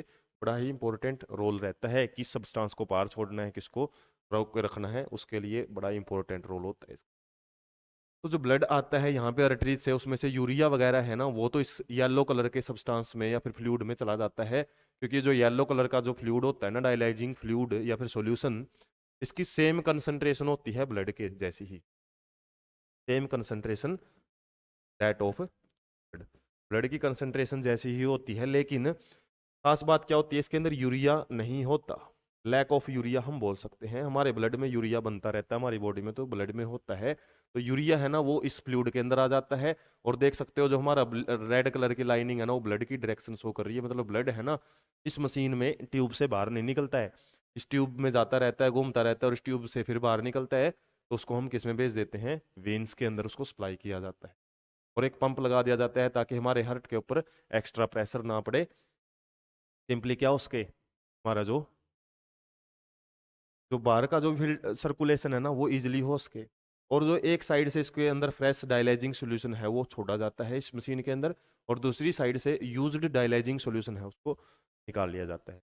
क्योंकि यदि इसको ऐसे ही छोड़ दिया जाए ना इस फ्लूइड को, तो क्या होएगा, आराम आराम से यूरिया है वो आता रहेगा, दोनों साइड कंसंट्रेशन बराबर हो जाएगी, और हमारा जो फिल्ट्रेशन या फिर हम बोल सकते हैं ओस्मोसिस जो प्रोसेस है वो यहाँ पे स्टॉप हो सकती है। यूरिया हमारे वाटर के अंदर डिजोल्व होकर ही बाहर निकलता है, जाहिर सी बात है वाटर भी इसमें रिमूव होएगा, तो वाटर भी रिमूवल होता रहता है साथ साथ में, और वाटर रिमूवल होएगा, जाहिर सी बात है फिर वाटर की जरूरत पड़ती है पर्सन को, इसलिए जब ये डायलाइजिंग करवाई जाती है साथ में ग्लूकोज वगैरह है वो भी चढ़ाए रखना पड़ता है पर्सन को, उसके अंदर वाटर की भी उतनी ही ज़्यादा ज़रूरत रहेगी, वाटर उसमें से निकलता रहता है।